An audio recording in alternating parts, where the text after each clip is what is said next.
All right, now we're good. Audio is good. Welcome to your live stream. Welcome to your channel, Clear Waters. Tonight with another live open conversation. This time, the question is, what does God have to do with feelings? I think you'll be surprised by the answer to this question.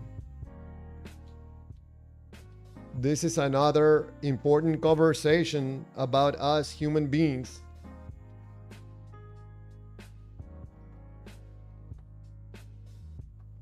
About this problematic of believing in God is creating a lot of problems for us humans. So this is going to be an important question because I think in the answer, we're going to be able to understand a lot of stuff, not only about God, but about ourselves. Easy, mush, missy. Isn't that just the basis of our faith? Easy, welcome to the live stream. First of all, thank you for being here. Yeah, there's a big problem with this question and the answer. And if you hang in there for the live stream, I'm going to do a little presentation here in a few minutes. Just giving a little more time for more people to join.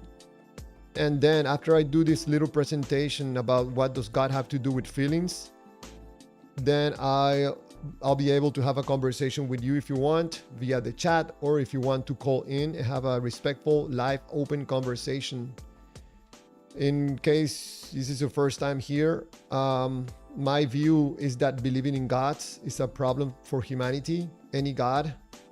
It doesn't matter which religion. Il Dodo, welcome to the live stream. Hey, look, it's the feelings guy. It is me, man. It is me. It is you. You're also the feelings guy. If you're a human being, you're also running on feelings. But Il Dodo, thank you for being here on the live stream. I welcome you. I'm gonna do a little presentation about what does God have to do with feelings, and you'll be surprised by the answer. Yes, sirree. So again, I'm gonna do a little presentation, and then we jump to the chats. And for anybody that wants to call in and have a respectful conversation, the logical fallacy guy, that's me, man, that's me. But I continue forward. I gotta do what I gotta do and have these conversations about this problematic of believing in God. It's a problem. It's a problem. And I think with every live stream I demonstrate it. We gotta move on past the gods and discover other things about us human beings. And these gods are slowing us down. It's keeping us stuck in the Stone Ages.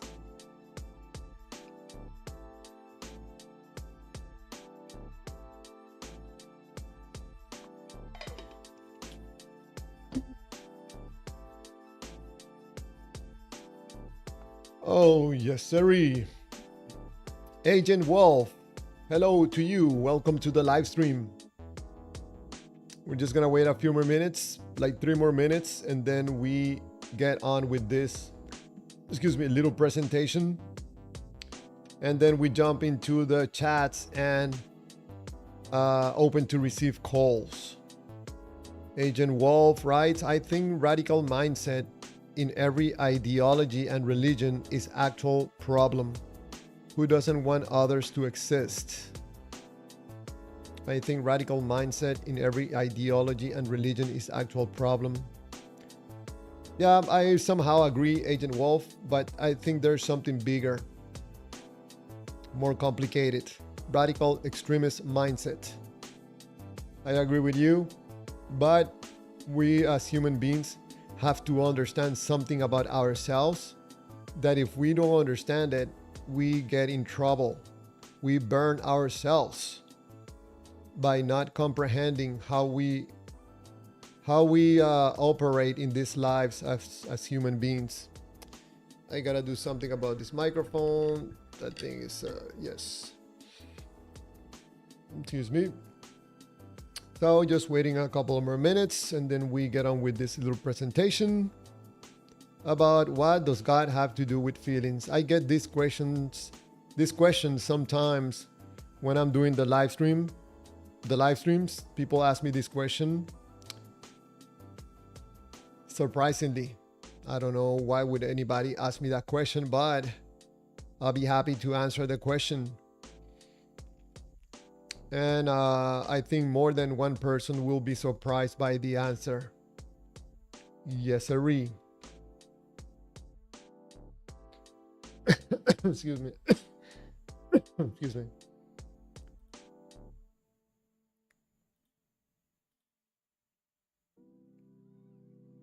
Okay, let's wait just one more minute and then we get on with this presentation.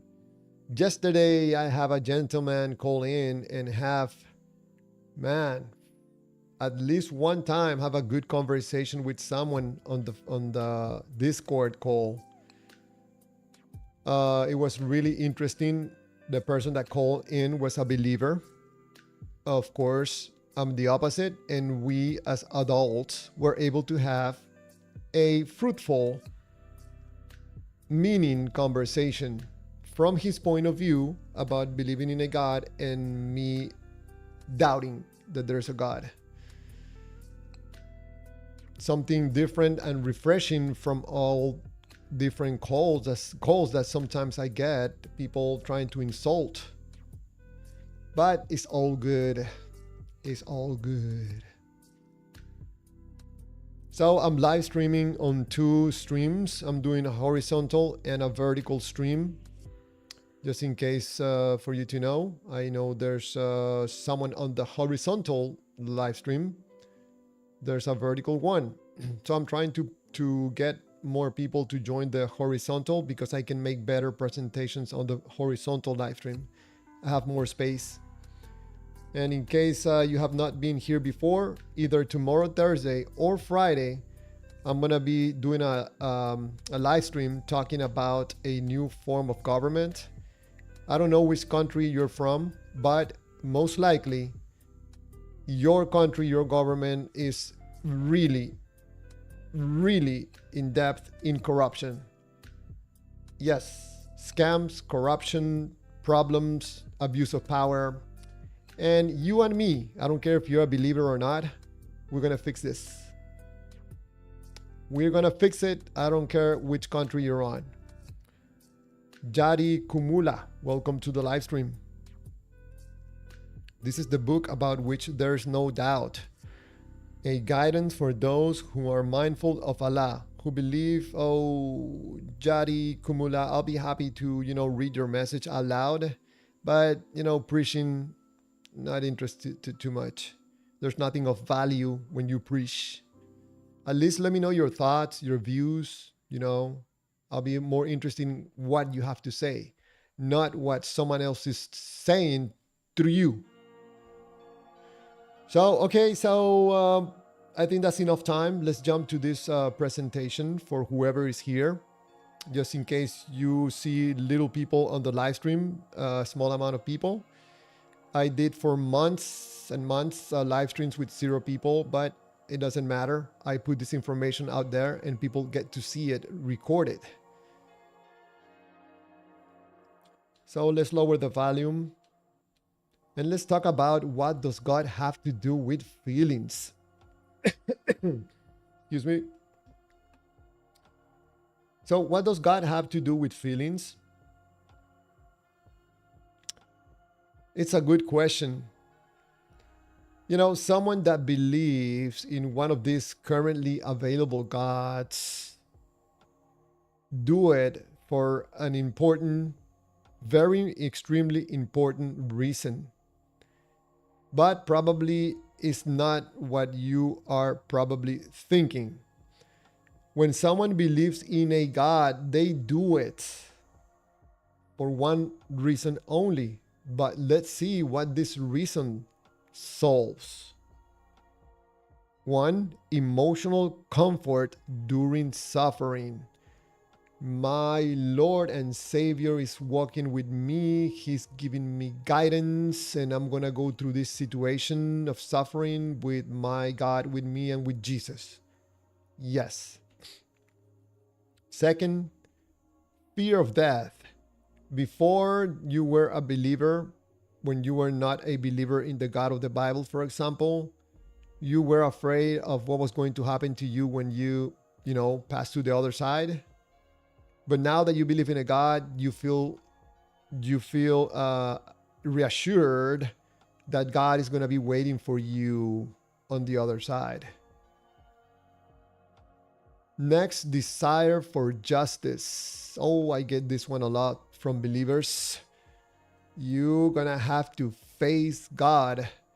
So for you, when you believe, for example, in the God of the Bible, you feel really good about having an entity that is on the side of justice, especially for justice that doesn't have to do with you. Next one is need for meaning. When you believe in God of the Bible, it gives you meaning in your life. You're getting some benefits from believing. That's understandable. But there's a bigger reason why you believe in a God. I'm going to answer this big question in a moment. But continuing with this list, you feel protected. Yes, when you believe in a God, you feel protected. And that feeling feels great. Next, feeling watched or guided. When you believe in a God, you get this sense that God, Jesus, the Holy Spirit is guiding you.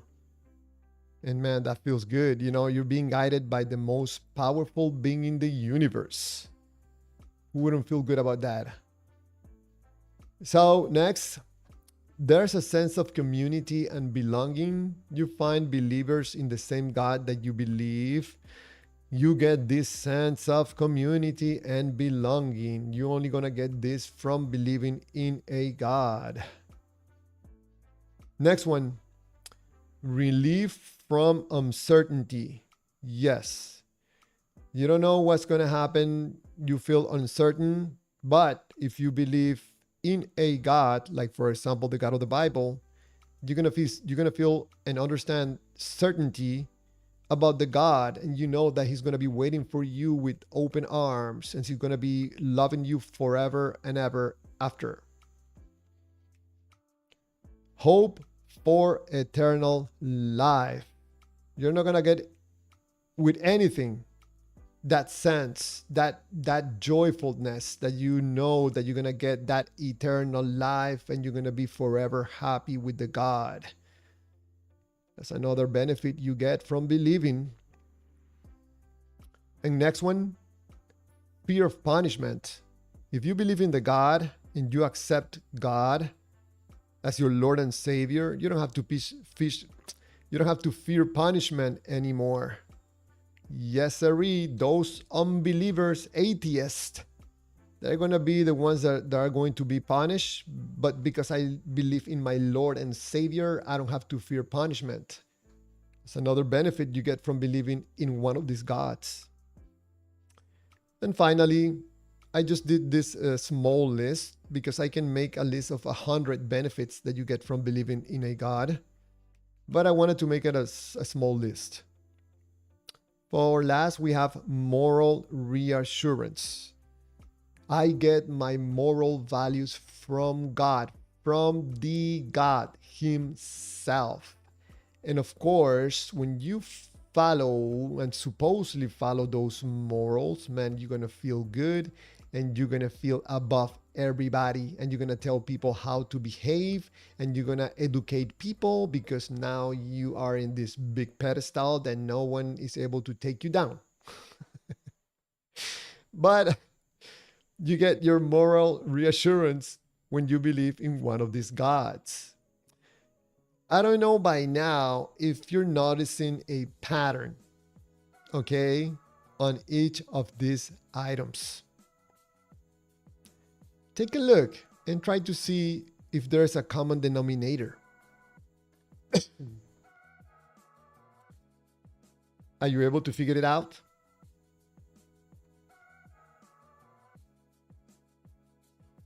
Let's give it a minute. Maybe you want to go through the list.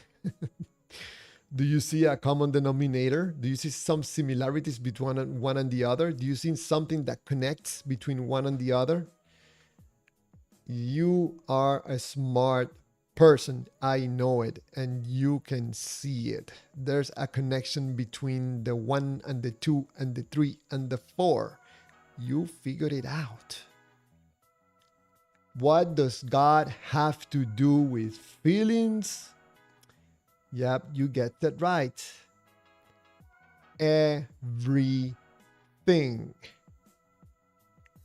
Everything. Do not believe me. I could be lying. You go and find out and test it for yourself. Thank you for whoever is sending me heart. Thank you. So yes, what does God have to do with feelings? It has everything to do. The only reason, there's no two reasons. There's only one reason you believe that the God that you believe is real. The only reason is because it feels good to you. You are getting emotional benefits from believing in a God. Before you believe in the God, you were fearful about death. But now you believe in the God, now you're very happy. You see how this works? Before you have uncertainty, you don't know what the future was going to have for you. Now that you believe in the God, you feel good knowing that God has your future in his hands.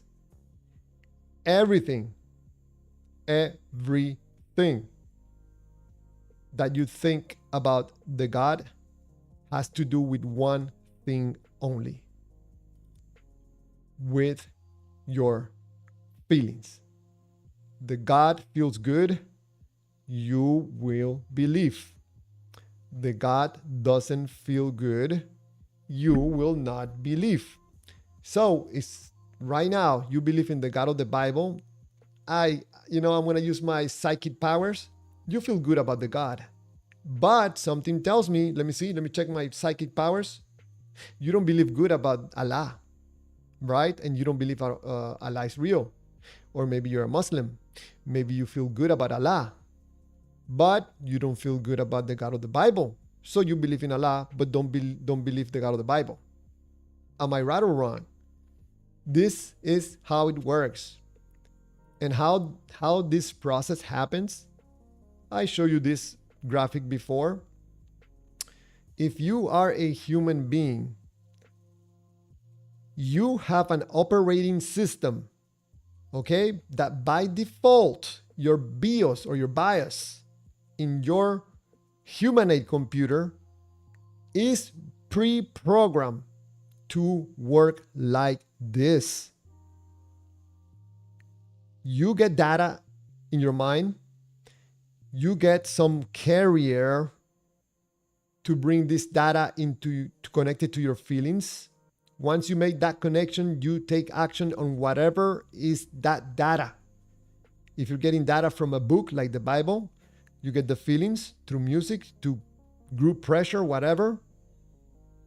You're going to take action on the God and you're going to end up believing in the God. Nowhere in here, in this graphic or this pattern or this process, there's no God. It's just data, feelings, and your action towards believing in the God. That's why you always say, I believe. You never say, I know. And when you dare to say that you know, and people ask you, how do you know? You start making these acrobatics, trying to fool people, like smoke curtains, try to confuse people so they don't find out that you're probably lying. But this is nothing to be ashamed, that you don't know how, as a human being, you operate, how your family operates. I think it's just about time for us to learn about us, how we operate as human beings, and why I feel this something bad in my life, like I'm being used. This is why. It's all ignorance. And you can see it not only in religion. You can see it in government. Yep, I'm a slave. You're a slave of our own creation. That's how it is.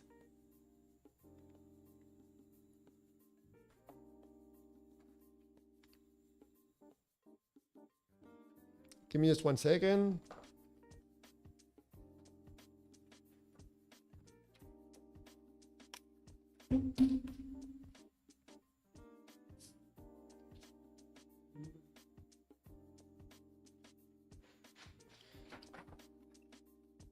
Alrighty.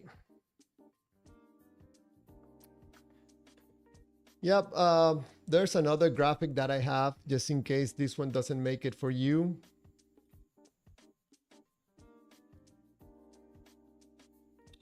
Probably this is a different perspective from you. Hey, Mr. Chuck McNorris.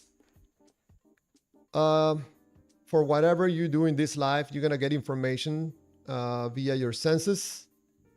You're going to translate this information feeling wise. You're going to feel something for that information. And you're gonna take action on that information. In the case of gods, believing in whatever God you want to believe, this is exactly what is happening. So at the end, the most important part on this process is what you're feeling. That's why you're able to believe in a God, just because of how you feel about the God. And this is exactly what happens when you believe that one of those probably corrupt politicians you believe is the best thing that is going to happen to your country. This is how you're able, this is how a politician is able to fool you. Because the politician did his homework, he knows about this, but you don't know about this. So politicians are very good at using you to get votes, using us. I'm going to include myself. So at the end, what does God have to do with feelings? Everything. Not a single thing is out of feelings. You must feel the God in order to believe in the God. Period. That's my presentation for today. I'm going to go to the chats and I'm going to be happy to have conversations with you about this problematic of believing in gods and the problem of not understanding how we operate as human beings and how we are being used by other people that do know this process. I'll be happy to have a conversation with you. If you want to ask me a question and you want to make sure that I don't miss your question, try to put my username on your question or your comment. That way I'll make sure I see it.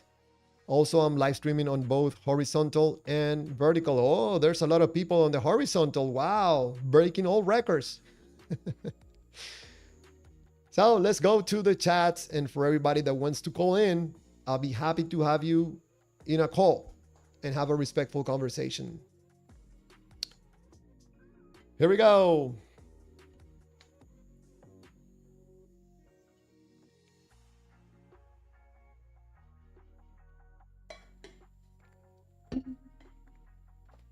All right. Chuck McNorris, Chulum. Phantom Rick 57. At the same time, we keep getting told that our feelings and emotions are from a spirit.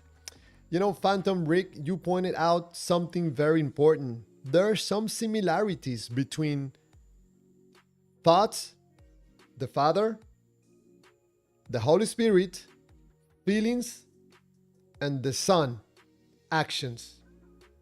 There's something there. Borshells, hello, welcome to the live stream. Let's see up here on the vertical. Mr. Tony, welcome to the live stream. Tony's coming in, preaching the word of the Lord. So let me go down. Tony, that's a lie. It doesn't have anything to do with feeling good. It has to do with conviction based upon the facts and your response to God's Holy Spirit, representing those facts to your conscience. That's what you think, Tony. You know, you want to tell yourself that, you know, that's up to you. If you want to continue living life like that, that's up to you, my friend. We are in a free country. Hopefully, you are, and you can think whatever you want. As long as you don't take that to, educate other people with that information, everything is good. Amari Ray believes is a doubt. Diva don't play, just like Joseph Smith and Mormonism. Borshells, well, Javier, you called for horizontal, and here we are. We are all emotional and want to make our Javier. Oh man. That's good. That's good. Thank you for the support. I appreciate it. Thank you. Thank you. Through God TV 2.0. How do I call in? There's a link on the chat. I pinned the message, or at the bottom of the screen there's a link. I'll be happy to have you as a caller on that link, on the Discord link. Wendy Kirkland, can you explain what it means to be supernatural? It means to be above natural? I'm just kidding, Wendy. I think supernatural means something that is out of the natural ways, like something you don't normally see. I'd be careful with a supernatural definition. It has many different meanings for many different people.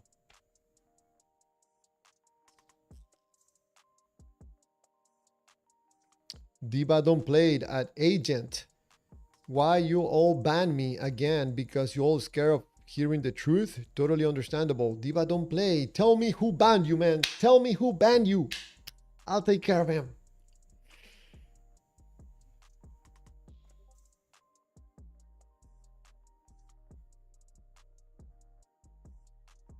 Wendy Kirkland, why? I hopefully I answer your question, but why are you so interested in supernatural?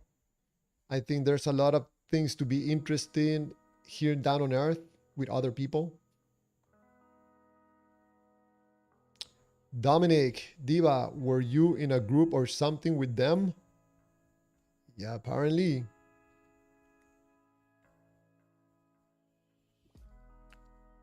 Diva don't play. Dominic, yes, I call Carlos. Be patient. Borchell writes, Diva thinks that Mormonism is a problem. Anything non-Christian is a problem. An other way around. You cannot be religionless.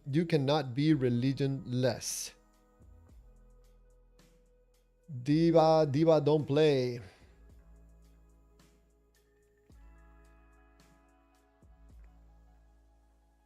There's something, Diva, something doesn't click, man. I don't know.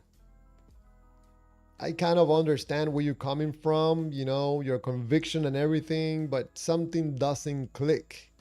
There seems to be a lot of emotional engagement in your belief in the God and not being able to convince other people to believe what you believe. I could be wrong, I don't know.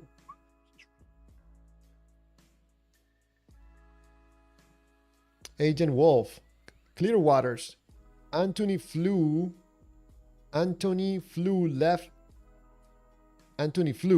left atheism for deism. What do you think? Anthony. Who's Anthony? Anthony Flew. Who's that?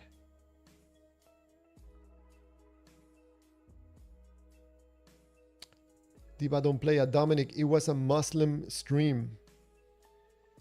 Oh, Diva, you're proving not that God exists, but the God from the Bible. Trying to prove it to Muslims. Man, good luck with that, man.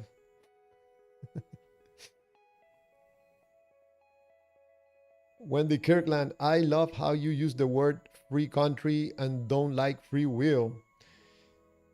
Wendy, I don't know exactly what you heard me said. I apologize if I gave you the wrong impression. But I like to think for myself and I believe that I have some kind of free way to take decisions and come up with my own definitions about things. But what I'm saying, when I said before, and I repeat it, when you introduce the God to of the Bible to the equation, there's no free will. Take the God of the Bible out, yes, we have free will. You cannot have both with God of the Bible. Brent A. What's up, heathens? True God TV. I am difficulties calling in. What is the problem, True God? Just let me know what's problem are you having. I haven't seen you on the Discord. Is up and running. Let me know what problems are you having to get into the Discord.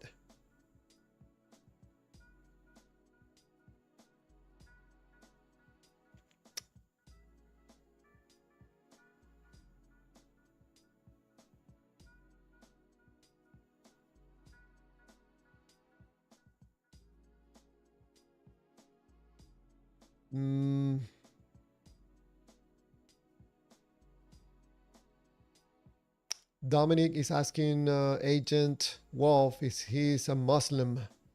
Wendy Kirkland, is that what they call free will? It seems to me, Wendy, I could be wrong, that you're trying to take this free will that it comes from God. It's a little bit problematic. I'm not trying to resist. I'm not trying to deny it. I'm not upset with the God. It's just that I have thoughts, you know, I can reason, and you cannot have free will when the God already knows what you're going to choose. It seems to me that it's a contradiction.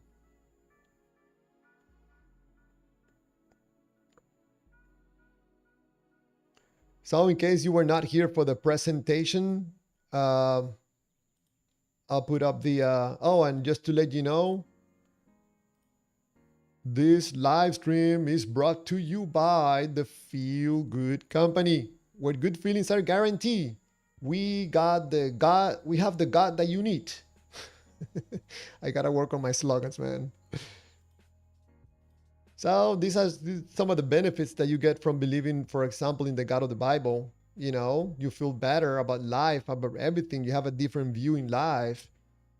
But it just happens that everything that you see on this list is to make you feel good.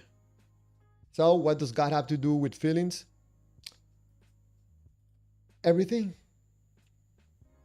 Everything. I could be proven wrong, you know, just let me know why I could be wrong. Just explain to me. Be kind enough to get me out of my ignorance, maybe. Why am I doing wrong? Why my conclusion is wrong?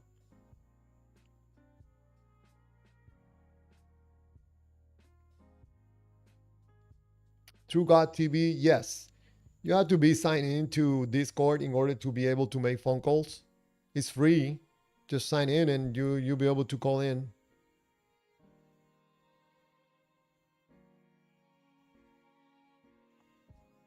For anybody that wants to specifically ask me a question and you don't want me to miss your question, try to put my username on your message. Some people say that I'm ignoring them, but I just cannot see the messages. I try to read them all. Sometimes it's hard when people are writing, and the messages are going very fast.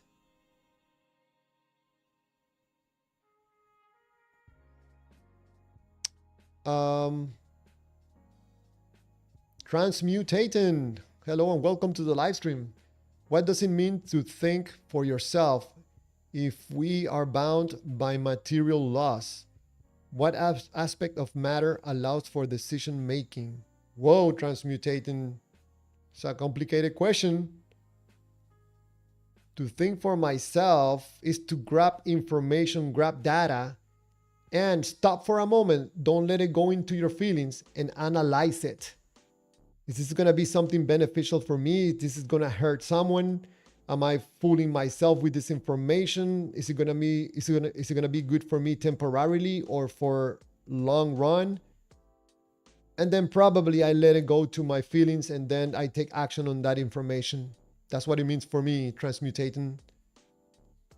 What aspect of matter allows for decision making?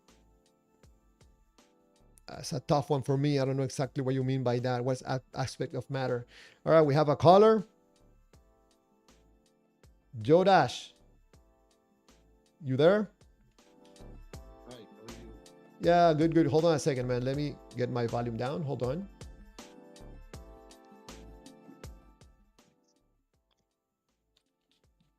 Go ahead. Okay, Can I'm a Christian, yes. and your topic is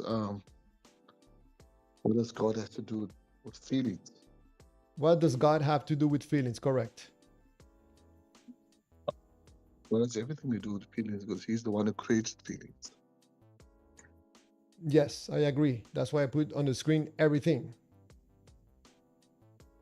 Okay, Some so people, are you some an people, atheist? some, I'm sorry, some Christians are not in agreement with you. They say that God has nothing to do with feelings. God has nothing to do with feelings.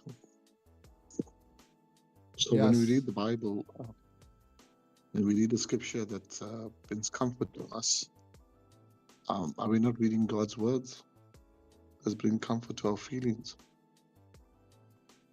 I agree. Totally. Um, sorry? I agree totally. Yeah. Believing in God, in a God, has to do with people's Oh, feelings. okay. So are you an atheist or you believe in God or are you a Christian? I'm somewhere in the middle. I'm not an atheist. I'm not a believer. I'm a more like a doubter. Okay. So you believe in good,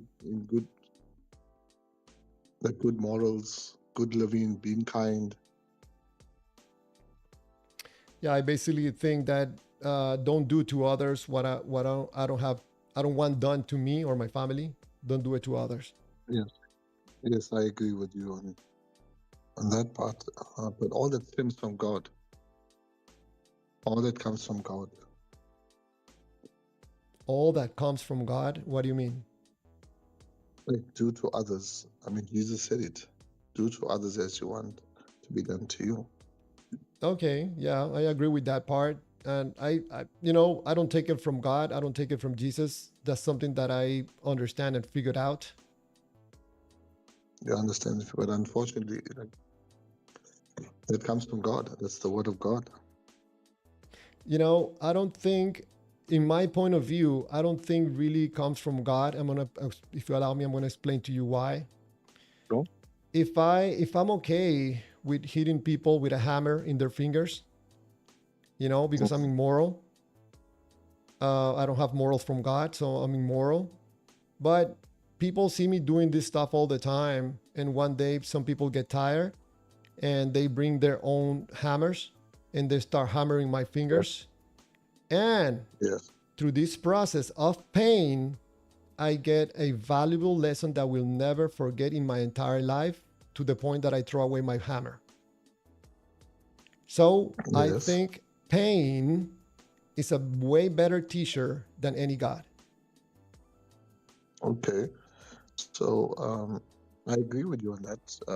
That smashing of other people's hammers and then people come with their hammers and smash your fingers, and then you throw your hammer away because the hammer was the cause. But in fact, it wasn't the hammer that was the cause. It was your emotions. You told the hammer what to do. You took the hammer. It wasn't the hammer's fault. Yeah, I totally agree. It's not the hammer. It's me that I didn't feel what other people were feeling. Once I felt Yeah. what they were feeling, then I understood the lesson that don't do to others what you don't want done to you, through via Yeah. pain. Yes. But isn't that also justification? It's also a punishment that others came and knocked your fingers. I think that probably some people could take other ways of punishment. Probably they can kill me, but they decided to do the same thing, probably to teach me a lesson. To teach you a lesson. That's good. Yeah. So I think we both agree that you're looking at it as a lesson. I look at it as also a lesson, but also punishment. Punishment. It could be understood as a punishment. It depends on the people returning the favor back to me. They could see it as just, hey, I think this guy probably is not trained or is not aware of the feelings. So let's get into Phil just to see if he reacts. If he takes the message, I will leave him alone. If he continues doing that, Yeah. knowing that he feels pain, probably we take it a notch up and put him in jail. Okay. So, should we say that if a guy is raping woman, we should rape him? I heard a word that I don't like use it too much on the stream because sometimes YouTube pick it up and cancels. I hear you. Let's use I hear you. the R I hear word. you. I I, apologize for that. I I think it's apologize ridiculous, for that. but can I you repeat your apologize for question? that. Okay, let's say a person takes advantage. Let's put it that way. A person takes advantage of another person repeatedly enough for us to teach him a lesson. We will take advantage of him. Do you think that is done in a lesson, or he should be punished? For taking advantage of another person. Yeah. Mm, Yes, he acts in which way? like violating their right. Like the R word. Let's put it the R word. Yes, I think that if you do something to the freedom of another person, that you're gonna stop their goals, their dreams, and you're gonna affect them negatively. Yeah, I think something needs to be done to put that person away and probably get him through some kind of training or something to reshape their mind, not only punishment, but allow him to understand why he should not be doing what he should be doing. Yes, I think that person should be put away. That person. So the same analogy can be used with the hammer because they violated my right. I did not put my fingers there for them to smash my hammer. It's the same analogy. It works the same way. Yeah, I ask you, I think you're trying to get to a point. Can you direct me to the point Yes, so I can? yes, yes, yes. That even though there's a God, we as humans still have free will. We can either choose to reject him, and that's what makes him God.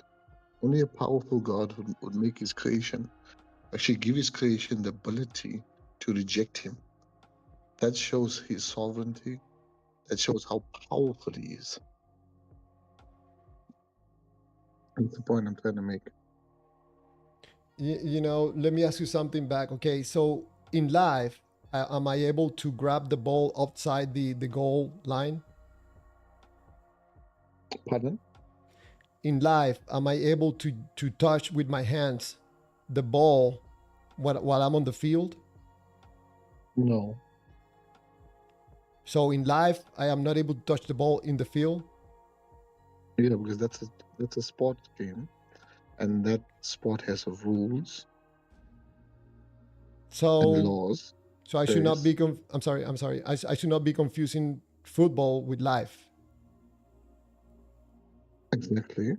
And to me, it seems you're confusing a book that talks about a God with real life. And then how is that got to do with football?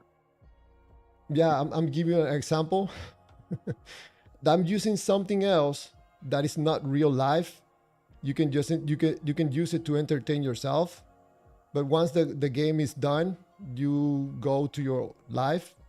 I see it the Yes. same way about God of the Bible. You can use it for yourself, for your own amusement, for your own benefit. But when you talk to me about the God of the Bible, you're talking to me about football. Okay, I hear you. I hear you. You use it and then it's done. Then you don't go back to it. Only when you need it, then you take it back up. Yeah, I think what I'm trying to say with that is that when you start saying things, stated things, that you're taking it from the Bible, it's hard for me to follow you. honestly, because now you're talking about something that for me is not real life. Okay. But So, still, I'm so sorry. Just to add one more okay. thing. No, no, it's I'm fine. I'm It's just cool. trying to understand honestly what you're trying to tell me to see if probably I could be wrong about my beliefs, about my way of thinking. That's why I listen to you what you have to say. Okay. I'm trying to say that whatever we do, it all stems from God. It all comes from God. It all has to go back to God. We may think that we invented the idea, or we may think that this is the way I think because I was brought up this way.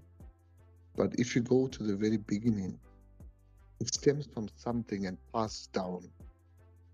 Some may not believe it to be God, some may use it for their moral living. But no matter how you look at it, it all comes from God. Is it possible for you to demonstrate to someone else that doesn't believe what you believe? Can you demonstrate to them that everything comes from God? Yes, I can. How will you do that? How would I do that? Number one, I would provide the evidence for creation. Because the biggest question is, how did we end up here on the earth? And when we look at creation, when we look at humans, we look at our cells, our nervous systems, our organs, the way our organs work and its functions, and our eye, for example, our brain, I was able to program.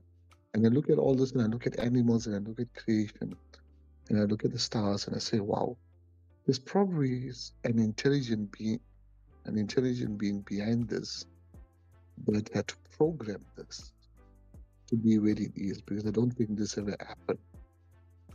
Someone had to think about it and bring it into existence. So that's how I get it. And that's how I would present it to them. And then I would tell them an intelligent person is the God of the Bible. And I would take them to the book of Genesis and show them the creation story. And it all makes sense because everything the Bible says in the book of Genesis is exactly what's been created here on the earth. And then they will ask me, okay, but how come? How does God allow suffering? Why does God allow evil? Why does God allow babies to die or cancer to come about? And we tell them that is the punishment of the fall. That is the punishment of man's rebellion against God. However, we are redeemed through Jesus Christ. We are saved through Jesus Christ. God is a God of love, or actually, He is love. So, And I will share Jesus Christ with them. so you will demonstrate to a person that is not in agreement with you that basically just looking around to life, to the universe, this everything was made by God because none of this stuff can come from nothing. There's got to be a Exactly. creator. Exactly. Exactly. An intelligent mind behind this. Okay, so the way I see it, and please don't take it as I'm trying to prove you wrong or I'm trying to convince you. I'm just I sharing with understand. you my views, okay? When you're saying that, for me, there's a humongous problem because it sounds very perfect. It sounds beautiful. It sounds like a Swiss watch, but I can Mhm. easily throw a wrench in those beautiful gears because I can tell you that Chulum, the god Chulum, is the creator of the universe. It's not the God of the Bible. This was something that was misunderstood by some group of people in the 2000 years ago, and they tried to hide the truth. The reality is that Chulum is the one that created the universe and created human beings. The main difference why people shut down that Shulun was the one that created the universe is because Shulun doesn't interact with humanity, and people saw that as like, you know what, we cannot use Shulun to convince people to believe in a God because there's no emotional True. rewards. Shulum, yes, they got shulum. So True. when Yeah. yes, when you tell someone that you can provide evidence that God exists because He created the universe, someone can come and tell you that it was not the God of the Bible, it was Chulum, and you will say, "Of course not, that was the God of the Bible." And I could tell you, "No, it was Chulum," and you say, "No, it was the God of the Bible," and I tell you, "No, it was Chulum." So the question that rises is, how can we prove which God made the universe? Was it the God of the Bible or was Chulum? I'll explain to you by evidence. The evidence is the Yeah, universe. yeah, the evidence is the universe. I mean, scientists are still trying to find out whether there's aliens. They're still trying to find out how many other universe and galaxies are out there. It's endless. There's no end to it. Um, and the But Bible says that God holds it in the palm of His hand. So, meaning that there has to be someone greater and bigger out there to create such a humongous universe that there's no beginning, there's no end to it. We cannot measure it. in the case that someone is telling you that it's Chulum who made it, how can you convince that person that he's wrong? Exactly what I just told you now. Let's go to the Bible. Let's look at creation. Let's look at what the Bible is talking about creation. Let's look at what the Bible is talking about the human heart, the act of the human heart, the evil of the human heart. So That's basically what you will I would take the say. person, I'm sorry, just you will take the person to the Bible Yes, as I would take them proof, to the Bible. as As proof proof. that God of the Bible is the creator of the universe. Yes, based on creation, also based on evidence for the Bible. You know that the Bible has been written over a period of 1,500 years by 40 authors. You know, over different times, and it's all saying the same message. It's all pointing to the same God. It's all pointing to the same Creator. But in the case that you show this person the Bible as proof that God of the Bible is the one that created the universe, and the person responds, "I don't see it, I don't believe it," you're presenting that person a book. You're not presenting them with a God. Okay, so let's look at it this way, right? You go to a restaurant, you order food. The waiter brings your food, right? You don't ask the waiter, can you show me the evidence whether the food I'm about to eat is safe for human consumption? Right? You wouldn't ask him because logically you would believe that the food is going to bring the food that I ordered is the food that is safe for me to eat. So you would believe it without the evidence being presented to you. So I'm saying to you, this this is the evidence that I'm showing you about creation. This is this is the evidence I'm presenting to you about creation. There's no other evidence apart from what I'm showing you here. But what will be So the you have spec- to make, I'm sorry, what will be the specific evidence in the book that connects the God of the Bible to the universe? exactly what I just said. I How think I our missed bodies it. work. Yeah, how our bodies work.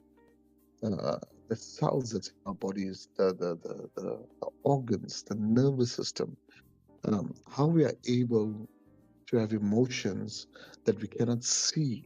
We But cannot but the, see, but we but feel it. I'm sorry, my friend, to interrupt you, but this the person is telling you that Chulum is the one that created all of those things, the organs, the eye, the complexity of the brain. It was Chulum. It's just that you have a different Okay. knowledge from a different book. And then how So would they present the evidence to prove Chulum to me?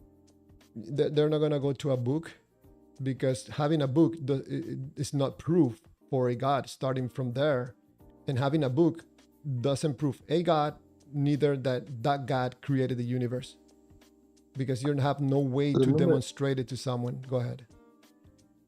remember, if I'm proving it's the God of the Bible, right? I'm bringing my evidence, which is the Bible. If they are presenting that is chulum, they have to bring evidence that is chulum.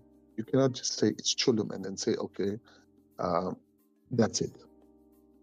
You But, know, I can say I'm Michael Jackson, finish, klar, and but that's it. There has to be evidence produced to back your claim. So I'm saying if you look at creation, if you look at how the system works, if you look at how animals are, and we look at our bodies and we say, my, there is an intelligent being behind this that thought about all this, that put this together, that mastered this beautiful universe, that mastered the feeling of love, that mastered us to have a relationship with other humans. And the Bible is the only source that provides that. That's what I'm trying to say. So that's the evidence I'm trying to prove to you, is that the yeah, Bible is the only source for what I'm you know, saying. I think that probably we can agree on something. You and Yeah. me and millions of people have the same data that you have, that you're reading, that you're taking as proof and Yes. evidence. And for most people, it's not evidence. What you think is that that's the case? Why you are taking it as evidence while millions of people they're not convinced, not even close. I mean, if people need evidence to live, then we have to justify everything. You know, we have to have evidence for everything. Sometimes it's just belief.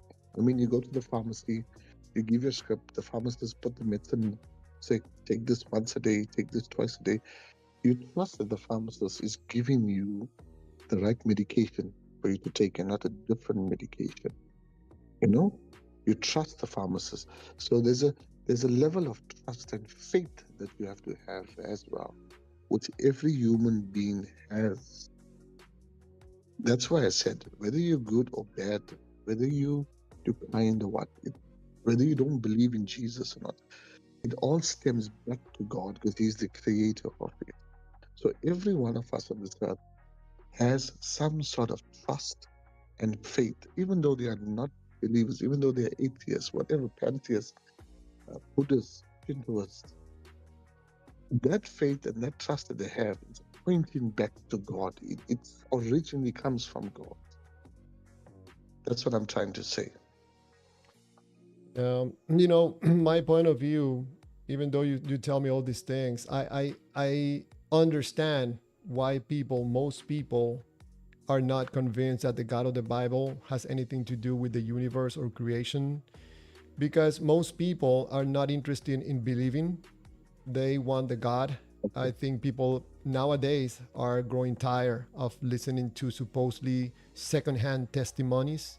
We're supposed to believe, what other people are telling us and take it as evidence. Yes, But yes. but when you take promises from the God of the Bible, like for example, eternal life, free of pain, no punishment, I Mm, think those promises is inevitable for a human being to lower their standards of evidence in order to accept this promising God into your life because of the emotional benefits that you get from these promises that this God is delivering or promising. yes, So, I hear you.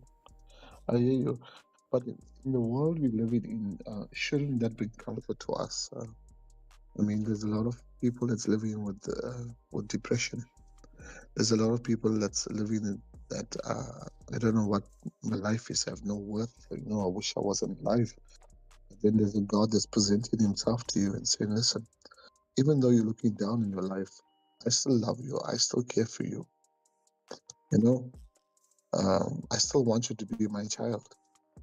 That's the God of the Bible. who do you think would have more value for a human being, to have an invisible God tell you that he loves you, or for a human being coming and helping you physically in your life, like giving you job, food, shelter?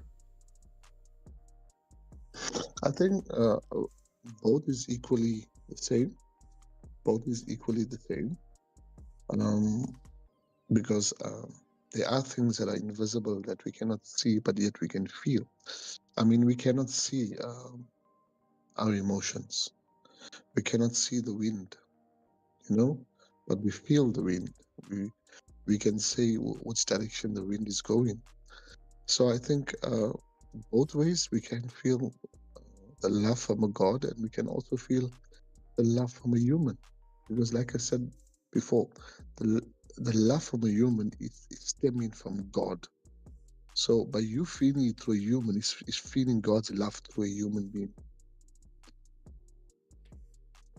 I don't know if you recall at the beginning I said that no matter what belief you are, no matter whether you're atheist or Hindu, Muslim, whatever, if you love, that love comes from God.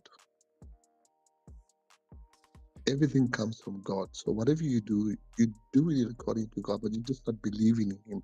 And that's what makes Him powerful. And because He is sovereign, He'll give you the opportunity to make your choice. But at the end of the day, He will still come to you and tell you, my child, is this still the direction you want to go to in life? And that's the God of the Bible. He is love.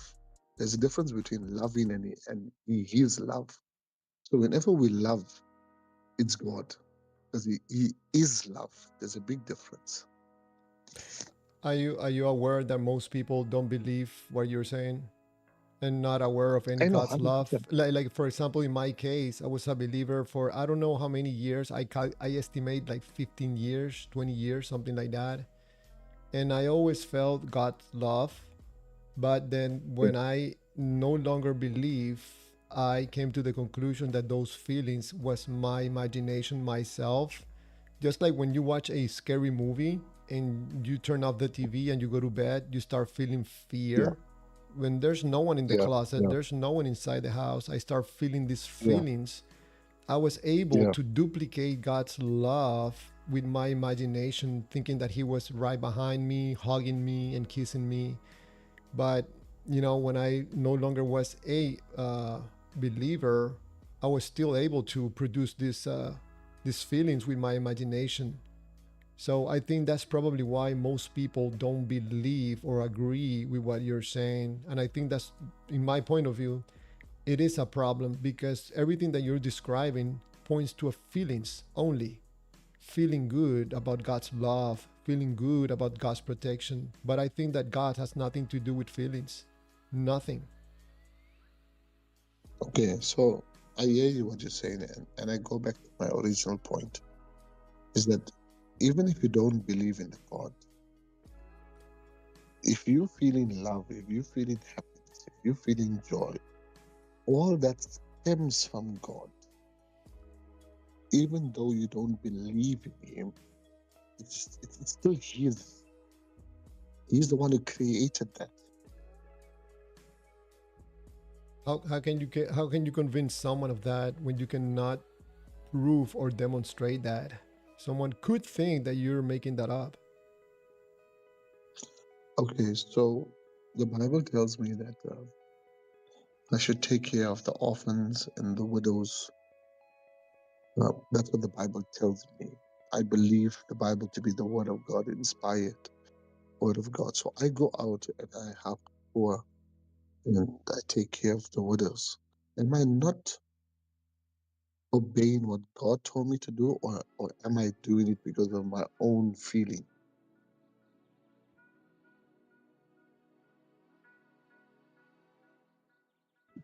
Hmm.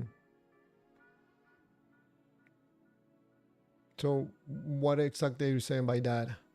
What I'm is saying your the Bible tells me that I should take care of the orphans, to take care of the widows. So I'm doing that. You tell me, you are a good person. You're doing it out of your good will, but I'm telling you, no. I'm doing that because the Bible tells me to do so. Bible, I believe, is the inspired word of God. So indirectly, it's God telling me to take care of the orphans and the widows.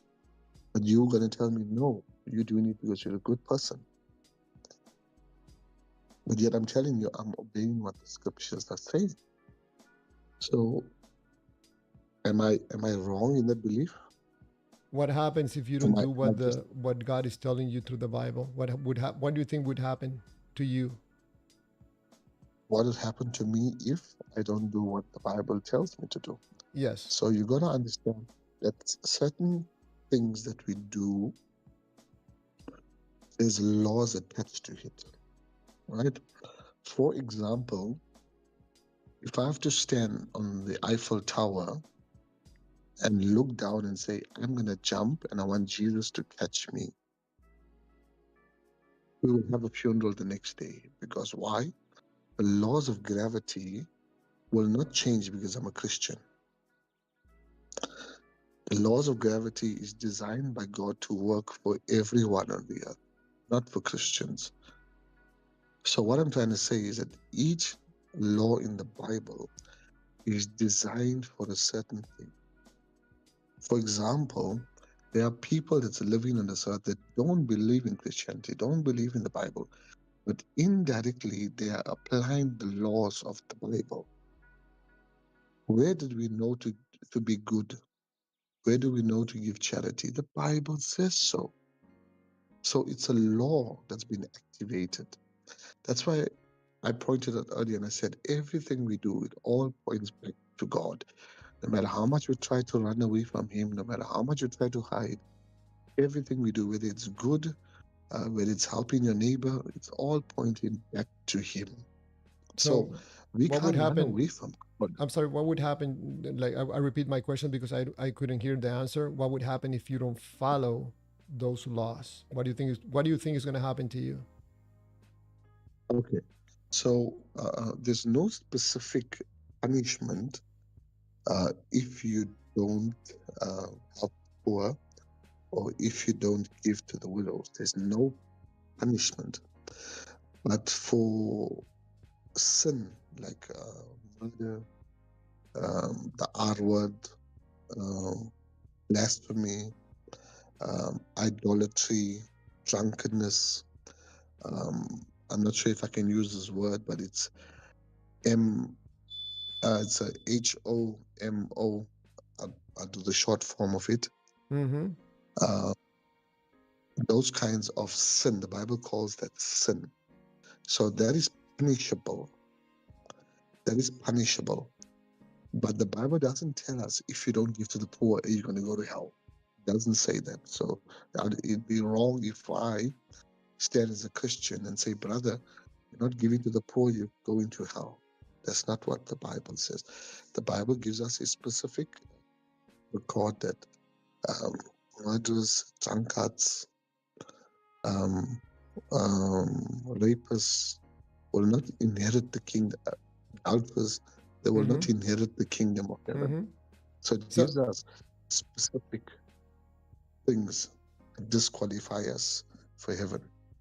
so let me see if I understand. So correct me please if I'm wrong, but it seems to me that if you don't follow God's rules, it's not really that in that case, a specific case that we're talking about, that you're gonna get punished, but you're gonna pay it emotionally because you know that you're doing something opposite to what God is telling you, and probably that is going to end up you not feeling good about yourself, right? Or feeling good about you towards God.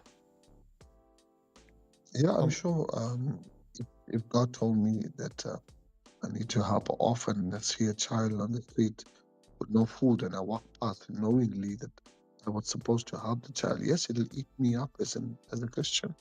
so That I in the should have did case something to help. in the case that you decide to follow God's word, you will feel good. Yes, I would feel good to help people So because I'm being there's emotional effects from doing or not doing what God says. And I say this because this is exactly what the presentation is about. There's yeah. emotional attachment to whatever you're going to do in relationship to God. Everything is going to go back to your feelings. Either you feel good or you feel bad. I probably you have not been here on other live streams, but this is what I talk Oh no. about, having emotional polarity. Go ahead. Yeah, sorry, man. I actually live in South Africa, so it's 4:26 in the morning. I couldn't sleep, so I was just browsing through YouTube and I saw your live. I said, okay, let me just jump in, and then here I am to speak about God. Yeah, Well, so I thank you for calling in. I appreciate it. This is a very good conversation, and you are very respectful. I appreciate it. we try every day to be like Jesus. We try to help, but and I know I can see there's other callers that want to come in as well, so I don't want to hold you up. You know, Um, if you don't mind, I'm gonna tell you something before you go. I hopefully don't sure. offend you, okay? But it No, it's seems to cool. me that you are a good person. You sound like a very honest, good person. And sometimes for me, it's difficult when you yourself are giving a lot of credit to God in many ways and not really think or express anything about yourself being a good person. Sometimes I find that a little bit problematic. So where do you think I got that goodness from? You sound like a good person, and you speak very clearly, very softly, you know, like you make your point across very good without interrupting, without yelling. So stuff like this, you know, I listen very attentively because you could say something that makes me think. I could learn something from you. Yeah, You know, I don't hold the truth about anything, so I'm willing to listen. yeah, yeah. So I live in a city called Port Elizabeth here in South Africa, Wow, you're on the and other side. yeah, I'm near Cape Town, Wow, it's far away. like about 6 hours away from Cape Town. But the crime and the poverty in the city is another level. You know, um, it's heartbreaking. And, we've got feeding programs around the city, about 8 or 9 feeding programs that we take care of from the church on a monthly basis. We don't ask for donations. We don't put up posters. We don't post on Facebook. All the finances come from the church. We take the church's finances and we feed the poor and we take care of the widows and we take care of the orphans because God instructed us to do that. So you said I'm a good person. So I'm telling you, the goodness that I have is stemming from the God of the Bible that is making me this good. I I couldn't respect have that. done it without him. Yeah, I, without him. I respect that. I respect your belief. I respect your point of view, and that what you guys are doing over there, that's wonderful. If you're able to see the live for tomorrow or Friday, or you can see the recorded version, I'm gonna be talking about a new form of government that probably will do a lot of benefits in your country. Yeah, It's a new theory that I have that we are planning on implementing everywhere in the world, including the United States yeah, of America. yeah. Wow, wow. Yeah, I know. I work with some missionaries from America, from the PAW group, from Boston. So they come to South Africa twice a year, and then I drive them around and show them the areas. And I even go to Malawi. I went to Malawi with them because we're now helping the people in Mzuzu in Malawi. Trying to take care of them, doing something to help them. And but there's one thing I want to leave with you. Do you know that poverty can end overnight Yeah, I without think God? that I think that the major obstacle in that is us ourselves and our ignorance. Yeah. Sorry, my wife's alarm is going off. All right, my friend, I'll let you go. I know it's very late. I took a lot of your time. Thank you very much for No, no, calling no, in, it's and fine. hopefully this is not the last call. Okay, you can Yeah. And I call again and I anytime.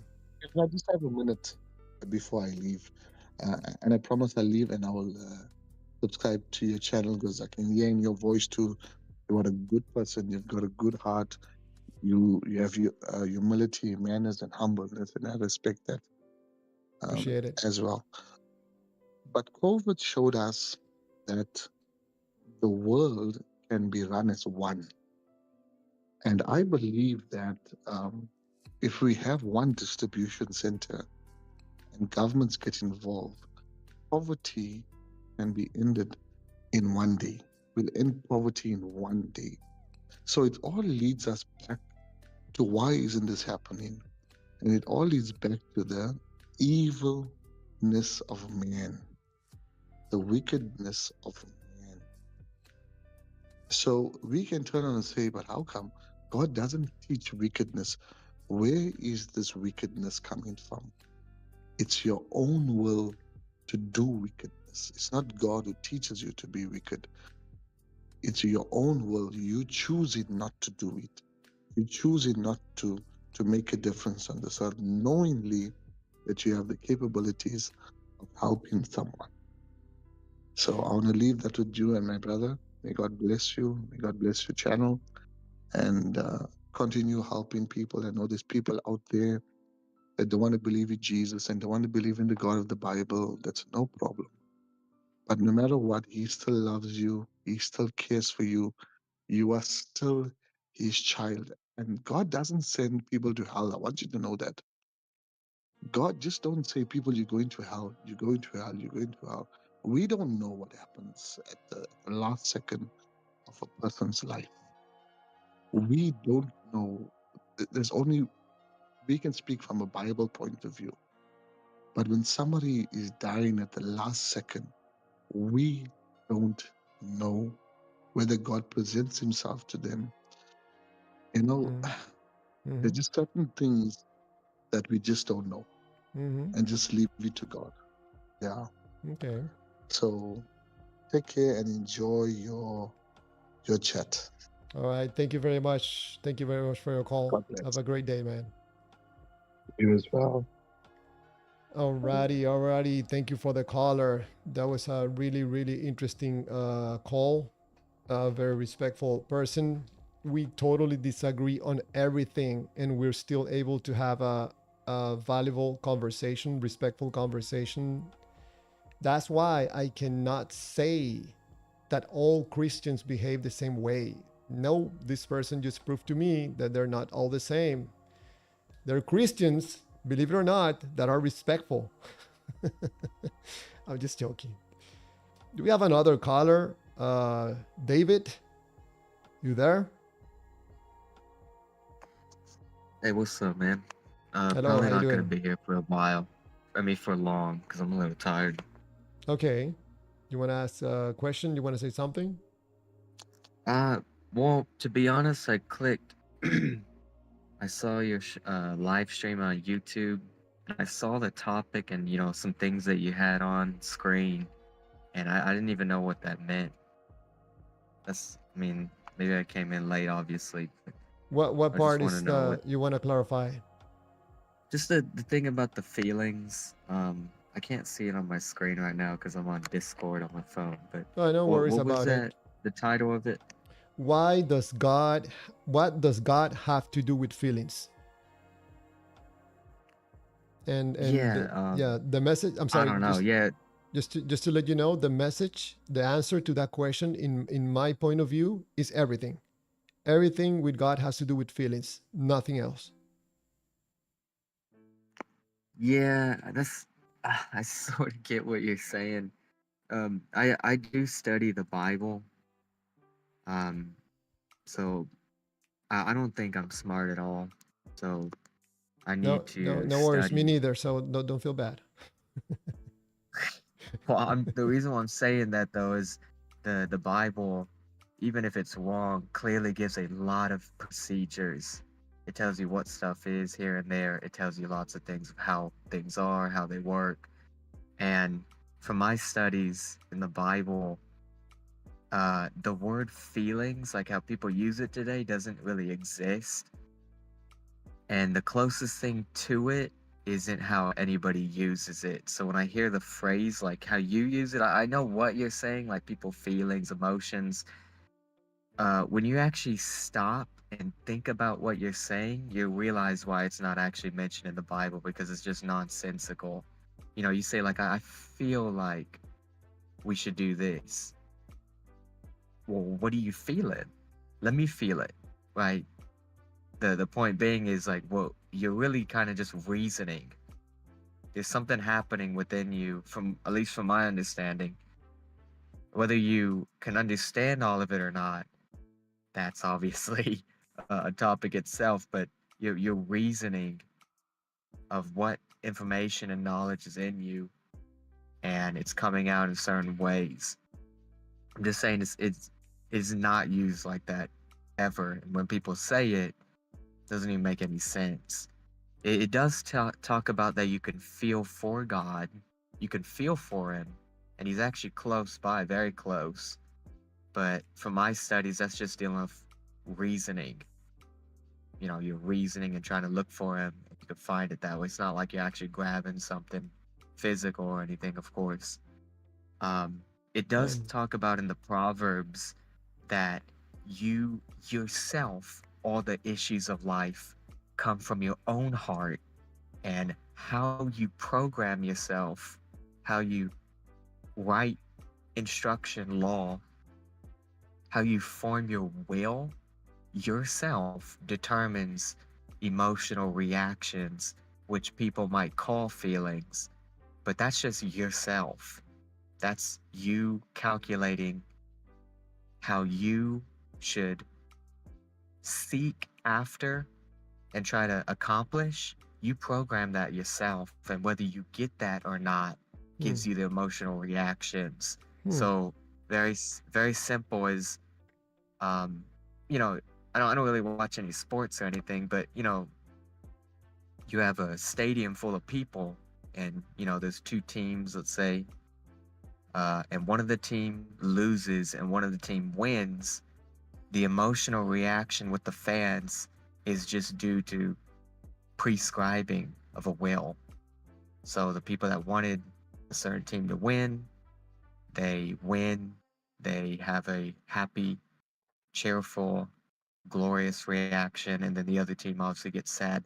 But the other team could honestly, a person from the other team could just change his will. Say, you know what, this team does suck. I'm gonna go to this team, and then they can start being cheerful or whatever. This is just this is just as the Bible described it, as essentially writing your own heart. allow me You to can stop either, you. yeah, I, go I for it. I apologize for interrupting you, but I'm just trying to see. I'm gonna do a check if I understand what you're saying. It seems to me that you're coming from a point of reading the Bible, coming to God, and suddenly you are starting to understand something that you were not planning on understanding, but you're starting to see some patterns. Is that what it is? Or I'm understanding wrong? Well, what I'm saying is the topic that you phrased it in, and how people use these words like feeling. Um, when you stop to try to give definitions, try to identify what is going on, what is this device doing this? There's nothing. There's just blank. I'm saying is when you actually study heavily what this is, where it is, how it interacts, and why you're actually having emotions, which is just reactions of what you actually code yourself with, becomes a lot clearer. And the Bible itself never uses in that way, which I believe Okay, the Bible itself just gives procedures, and that's why I'm just mentioning it that way. okay. Let me clarify something just in case, because you told me that you're not seeing the screen right now. What I'm trying to share with people in these live streams is that I notice that there's something very peculiar with us human beings. It seems to me that for some reason, whoever made us, life, God, aliens, whatever, did something that we are coming pre-programmed. Our BIOS or bias, our humanoid computer, come with this software that we take data, whatever data around us, and if we see this data of something of value to evaluate or analyze, then we take it to our feelings with the intention to bring it to reality in order to experience it. So these feelings for me are a way of bringing thought or the invisible to the visible, to an action, to reality. So I'm always trying to bring awareness to where this feeling or this energy is coming from, because it's not coming from God. It directs us to God. to a God, because these feelings always precede action. If you're going to believe in a God, you must feel good about the God. If you find yourself reading about a God that doesn't click, it doesn't make you feel good, you will not believe. So that's why I'm saying that whatever we do in this life, having a girlfriend, boyfriend, wife, family, a job, a God, whatever, you must feel it first. So when people say that they feel that God loves them, or that Jesus came to their house and told them that Jesus loved them, they felt something wonderful. I'm trying to bring awareness that feeling good has nothing directly to do with a God. It's the result of feeling something that you believe in a God. And that is problematic, because whoever is aware of this information can use us if we don't understand how we operate and process information in life, if you know what I mean. So I think that people that sell salvation and God take advantage of people that don't know this information.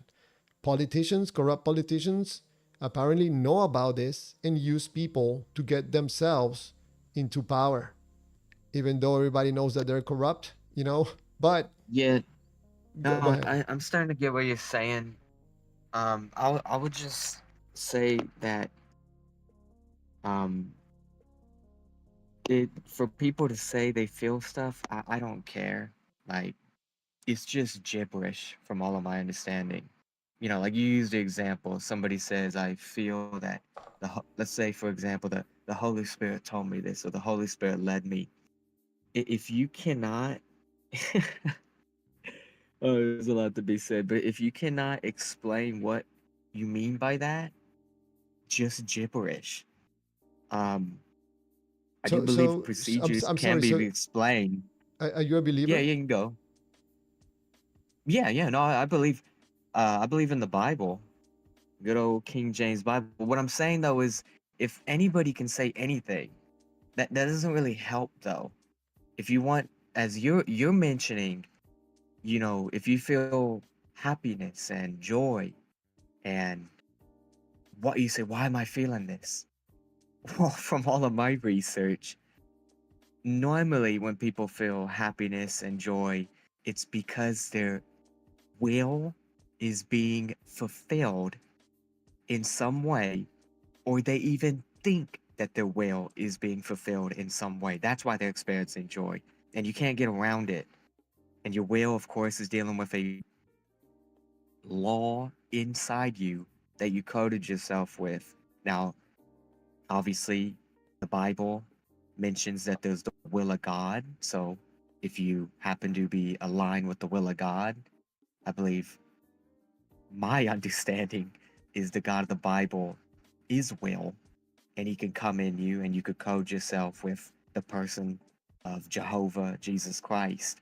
That's how I can say the God of the Bible is in me, and that I know him is because the God of the Bible is knowledge, he is a will, and you have the ability of recording information inside the flesh and bone body, in the mind, and in the soul, according to the scriptures. That's my logical thinking. Even if it's not even true, it's still logical. So that's how I can explain stuff. If you cannot explain in some comprehensive way, it's just gibberish. But Again, yeah, I'm I'm sorry. just, yeah, you can go. Just to see if I understand. Even if you find it, or you'd go through this logical process to understand God, or to explain to yourself God, or to understand the information about God, it goes back to your feelings. You Well, cannot. no, no, no. That's what I was gonna go to next. Is Mhm. in the Proverbs. There's there's just a very clear. I believe it's Proverbs chapter 18, verse 1. It's a little heavy verse, but basically it gives a principle where there's only two choices. You yourself, you have the ability to desire things. You have the ability to search out wisdom. You have the ability to program yourself essentially.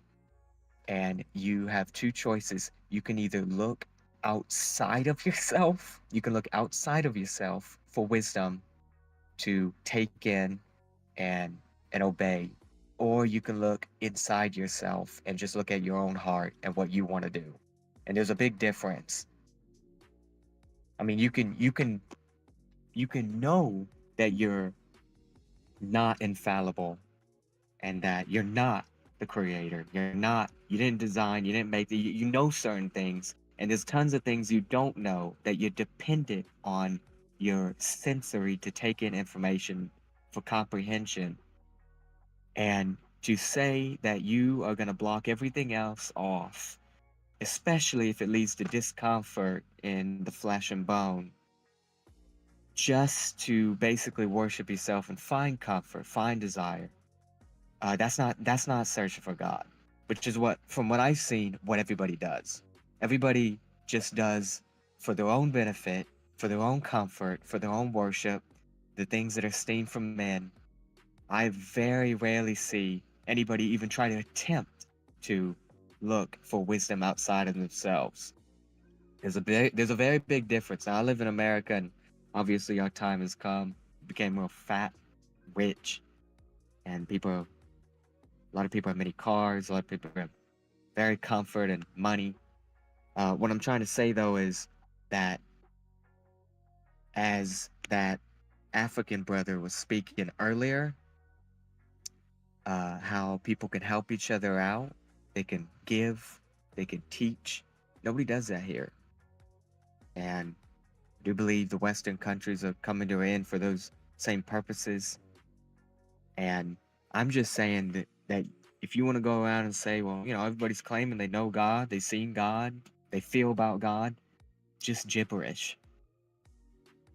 And if you can't explain it, why, why, kind of, you can't, I just feel it. That ain't gonna fly.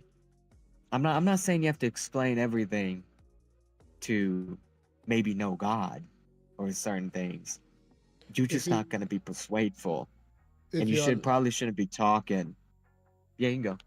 yeah, if you allow me, I think that possibly I'm starting to understand what you're saying. I think that probably what you're trying to communicate to me and to the viewers is that you find that people that talk about God and they say that they are believers and that they're Christian, they're not doing it really honestly and really understanding God. Is that what you're saying? They're just talking Well, gibberish and well, not really understanding. well, what I'm saying is people say stuff, but we already know from the text that especially the God of the Bible, uh, you're not it. Like you have to look outside of yourself, look at the world, and look at wisdom itself, and figure it out, find it. Just like how you find everything. Somehow people are able to get, houses and cars and relationships. They're having all this stuff and they find that, sure. And they obviously prioritize that than everything else. Just look how many people are actually reading the Bible. Or even in other countries with other religions or whatever ideas. Everybody's prioritizing, from what I've seen, everything else other than trying to pursue truth. It's a universal thing going on, not just trying to bash necessarily Western countries. You're telling me that you're pursuing God, but yet you rather watch a TV show than maybe do some research and meditate, What you or think you rather would sin than do it. I'm I'm just sorry. saying that you can dwindle the numbers a lot just from what people say compared to what they do and their behavior. They're actually proving it. They're proving their will and desire with their behavior. Where, people all singing it. They go to these church buildings, they sing, I surrender all and I give all to God. Uh, I'm sure you understand that doesn't seem to be that's happening. Yeah, it Um, seems to me that you're pointing out something that sounds like a problem with believers. But even if you follow the right path and you are directed in the right path to finding God's truth, that's still problematic. Even if you find yourself very close to God because you are very clear in your mind and in your heart, you already tried going outside by the cars and the churches and the houses, and you couldn't find God there. So you're going to the right path now. You're going to the real God, which is the Lord and Savior, and you aren't Well, starting to well, comprehend the thing truth. is, If you allow me for a second just to finish, yeah.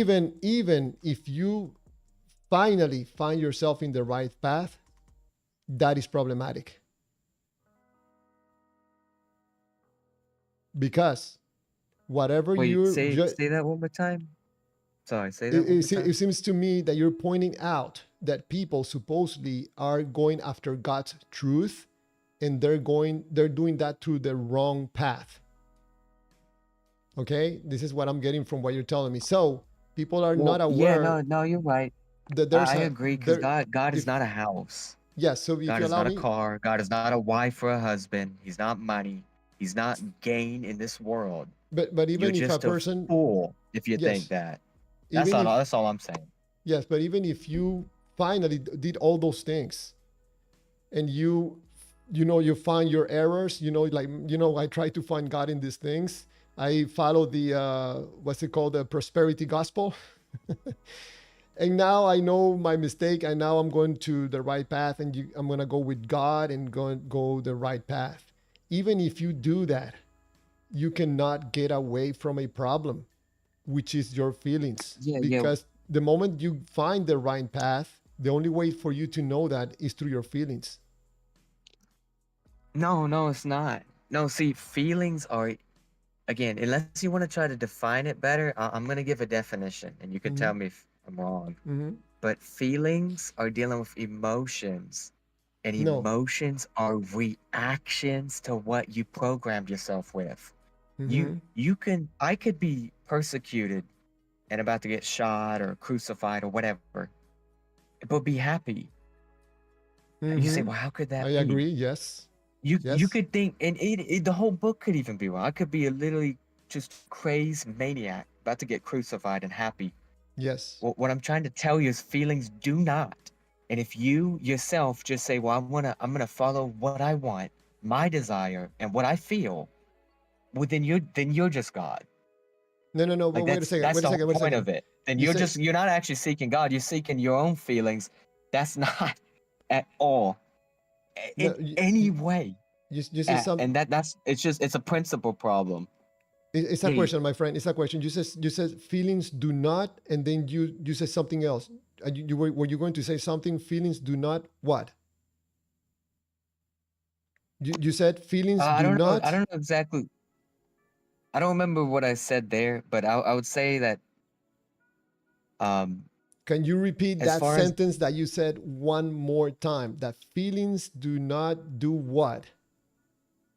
Because I think I don't remember exactly what I said, but I'll say that um feelings do not lead towards God.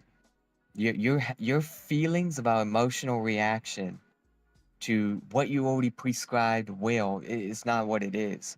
okay, okay. I'm just Stop right saying. there. Like Stop right there for a if moment. you think if yeah, you can go. Please stop right there for a moment, because I'm telling 180 degrees what you're telling.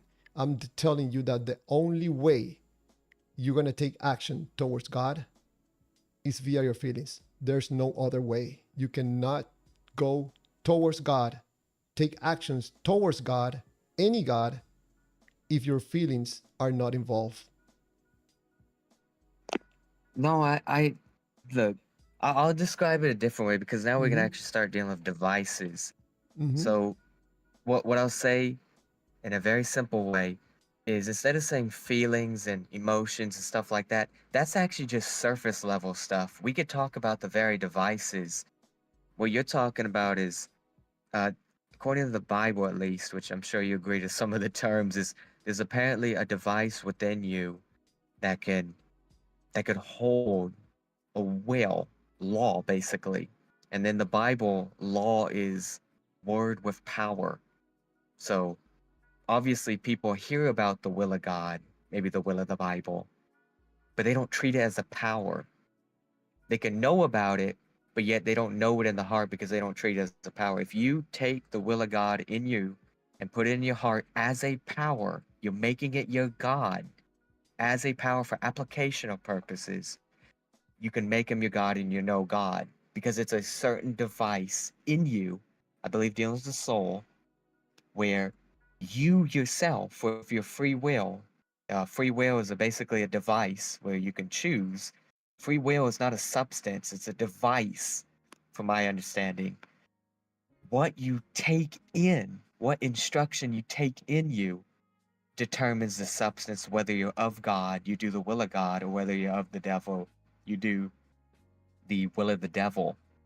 So the reason why I'm mentioning this is a instead of saying emotions, this is actually a value, a profitability system, a value system, where you are forming coding in you. You're writing a code in you that you have taken counsel within yourself. You formed a purpose of what you're going to try to perform, what you want fulfilled, because you think it's profitable, valuable. Mm-hmm. And because you think it's profitable and valuable, then the emotional reactions come. That's I believe that's it's redundant. It's better to just talk about profitability. If you think there's an afterlife and there's rewards, that you can know God, there's a possibility of knowing God and that you can live for eternity, some people might think that's profitable. And I will say that it is invisible. Obviously, I've never seen anybody, resurrect, or I have not seen the afterlife, but I do believe it to be so. So I believe it's profitable and valuable. It's worth seeking and actually willing to sacrifice in this life for, as the Bible puts it, these eternal rewards. It's and how. I'll just say one more thing, and you can comment. And from my understanding, how you actually reach those conclusions as far as values and profitability is through reasoning. So you are continually taking in information through the flesh and bone senses, and as you grow up, you start to develop uh, a notion of what stuff is, how things work. You learn about procedures, and you quickly start to learn about worship and glory and comfort in the flesh, and you learn about these things, and that's when you start to make a judgment of prioritization, basically, and making things, coveting things, and making things God or not. Like as a It's kid growing up, he might see he might see a whole crowd of people going ooh ah to a expensive car, and somebody gets out of the car. So that kid might just, with self-evident, you know, universal principles, he might see, well, wow, that guy has value. Look at the car, look at everybody looking at him, admiring him, and the car is obviously unique, rare, special. All of this stuff just happens through, I believe, natural, universal principles. But you don't it's have to abide by it. You it just don't have seems to. Through it's reasoning, you can convert and not actually chase after money or cars and things of that nature. it seems to me by listening to you very carefully, very attentively, that somehow you found something in what I'm saying that aligns a little bit with what you're thinking and starting to figure out. Apparently, I could be wrong, but there's a point in what you're saying that you're deviating totally from what I'm trying to communicate and to try to have conversations about. Because whatever you do, even if you're right or wrong about the God, you're still going through the same process. You still have to take the data about the God, you have to feel the information, and you have to take action on the information. The most important part here is the feeling part. I call it feeling for a lack of a better word. But as long as you feel good about the God, you will be moving toward the God. But that doesn't mean that this feel good energy that you're getting from this data from a God doesn't mean that that source of feel good is going to be good for you. So if you finally find yourself going back to the real God and looking inside and finding God, you still doing it because of the emotional benefits you're getting from the promises that you're getting from the God. Before, I was afraid of dying. Now that I believe in the God of the Bible, I know He's waiting for me with hugs and love and kisses. That makes me feel good. So, therefore, I believe. That's basically it. There's nothing else. There's nothing else. No, I agree. I believe um they're hand in hand together. Um, will, desire, and when a desire is fulfilled, of course, that's the whole point of why you desire. Even if the desire that you had is fulfilled and it doesn't make you happy, you thought it was going to make you happy. That's the point of it. I do agree. They correspond. It's just a lot more intelligent, in my opinion, which I know a lot of people don't do, is deal with more of value systems and reason, which is what, from everything I've seen, it is never in at least the Bible what everybody talks about and how you use that word. Everybody uses that word. It is truly gibberish. If you cannot give concrete definitions, what it is, or in some way a predictive matter, you are speaking gibberish. And I don't expect people to know everything, but they literally know nothing when you ask them about that. Can you say something that is not I think a gibberish? lot of people make no. You well, the problem with gibberish is there's no interpretation behind it, so you're literally just saying nothing. Can you say You're something that is saying not something that's gibberish? very. Can you Can I say something that something is that is not not gibberish? gibberish? Yes. Yeah. I'm not. I'm I sorry. believe we're speaking many words. Yeah, I'm I sorry. believe we're speaking many words that have real interpretations behind them I'm through the sorry. universal language of the world. Hold on. So Hold what on. Hold yeah, on. you can go. No, I just want to clarify. I'm not saying that everything you're saying is gibberish. I'm saying that you're saying that people, when they talk about God, they say gibberish.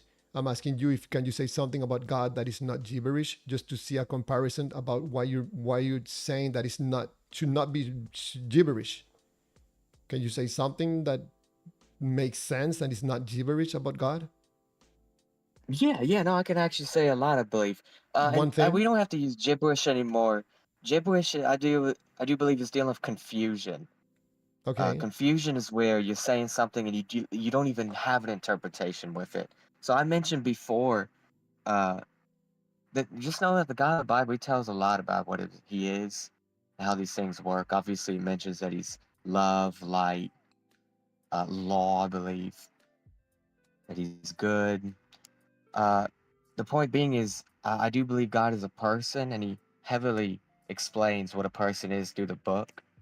I do believe a person is dealing with will, a law. You yourself, at least from my research, you're a person, and you say, well, what's that? Well, your will, your law, your spirit. Spirit in the Bible is word. Um, so law and instruction and commandment, decrees, all of that's spirit in the Bible.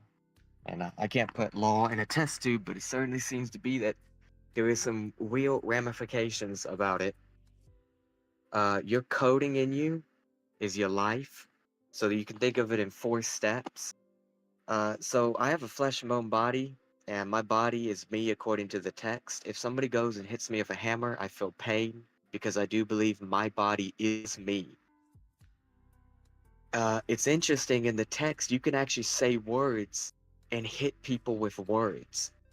So you know that sticks and stones may break my bones, but words will never hurt me. But that's not true according to the Bible.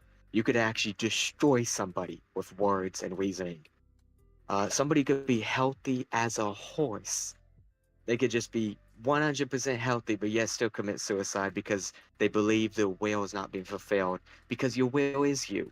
There is a substance that's flesh that is you, according to the text, and there is a substance that's spirit, according to the text, and that is you. And you can also die spiritually with that same reasoning. The point being, though, is that when you have a will, this coding in you, this soul, you can express the will. You can express it. So you can play out the law that you're giving to your body. You could play it out and you could build a reputation And that reputation is you also, because you are law. So when you move your body around, you can build a reputation and you do stuff. And hopefully, everybody's doing, at least abiding by the laws of the land, the self-evident laws. But if you go around and you, for example, murder somebody, you, with your body, you conduct your body. You command your body. Will you harm somebody else and you do evil, ill will to somebody else? That's the definition of evil in the Bible, ill will. For no justifiable reason, you did it. You're gonna get the book on you, hopefully. So you have the person. You can express the person. Obviously, God Himself, I believe, is a person. Jesus was expressed. He's he's the image of God, but he's expressing the person. Your mind, also, which maybe don't have to talk about it too much, but basically, your mind, your thoughts are you according to the text. So I'll give an example. Uh, in the Bible, it mentions that it says that the fool says there is no God. So, Mm-hmm. for example, if there is no God and I say there is a God, I'm a fool. I mean, I'm just wrong.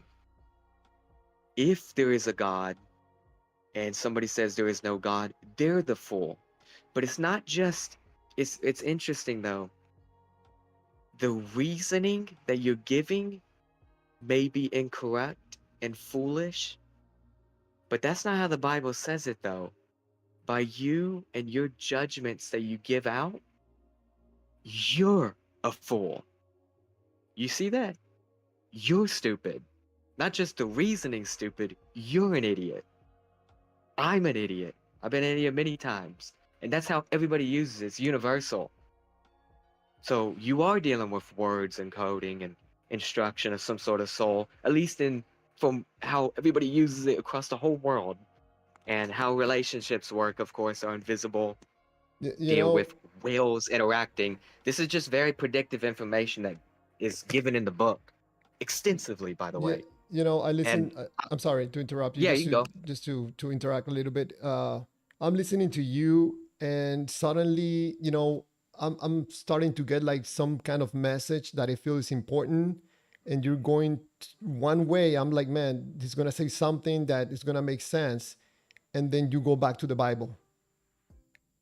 You know, I'm like, wait, Well, wait, what I'm what saying happened is, here? No, no, hold on, hold on, hold on, hold what I'm on. saying is, it matches up with the world. That's the point of what I'm saying. I studied the Bible where It matches up with what? yeah. The word of God? Well, what I'm saying, yeah, that's where I studied and got the reasoning is you yourself seem to be a will, and if you attack the will, you're attacking the person. You yourself seem to be your thoughts because your thoughts determine whether you're a fool or not. You yourself seem to be how you conduct your body, dealing with commanding and the law that you give it. That seems to be you.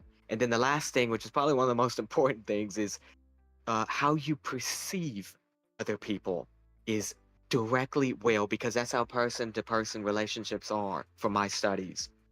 Um, But allow me to ask you something. you're, You're not getting yeah, yeah, go. this information from the Bible. You're figuring this out from your experience, from your knowledge, from your No, no, it's understanding. word. No, no, no, no, no, my man. Word for word, verbatim. I got it from the book. I can quote the Can yes, verses to you. quote, Yeah, please. no, it's. I'm Go just ahead. saying verbatim. Yes, go ahead. Yeah, yeah. Well, let me just finish this. Is in the Bible, all relationships are invisible. They're spiritual, and relationships not even in the book. But from all of my understanding, perceiving a person, whether you want to accept him or decline him, make him a friend or not, all stems on perceived will. So what you perceive the will is to your will determines whether a relationship is accepted or not in your heart. So if you're willing to do something for somebody else, that will be a form of accepting their soul in them and forming a relationship. So they I would say very simply as an example, is you may see a relationship and it may look fine, but it's not. That's the point. You don't know what's going on, right? Yeah, You could see some I ugly think couple fighting, but it might be fine. You can see, and the point being is, if a spouse, for example, if a spouse perceives in their heart ill will, like let's say for somebody may be cheating, or they perceive somebody's cheating, it's over. That's how it works. If they find out, let's say video comes in, they find out that your intention is revealed and there's no way to get around it, it's over. Simple as that. you That's are that's how all relationships work because that is person on person, will on will, which yeah is documented with Jonathan, basically David and Jonathan. If you look it up in the King James Bible, David and Jonathan's souls were knit together. Souls are dealing with will, like your soulmate, or you ask a woman, "Will you marry me?" The will.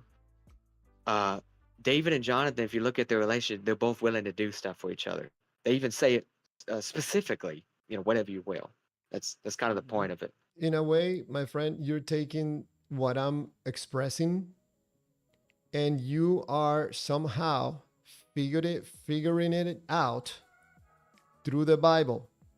But I promise you, it's not that complicated and it doesn't relate to God.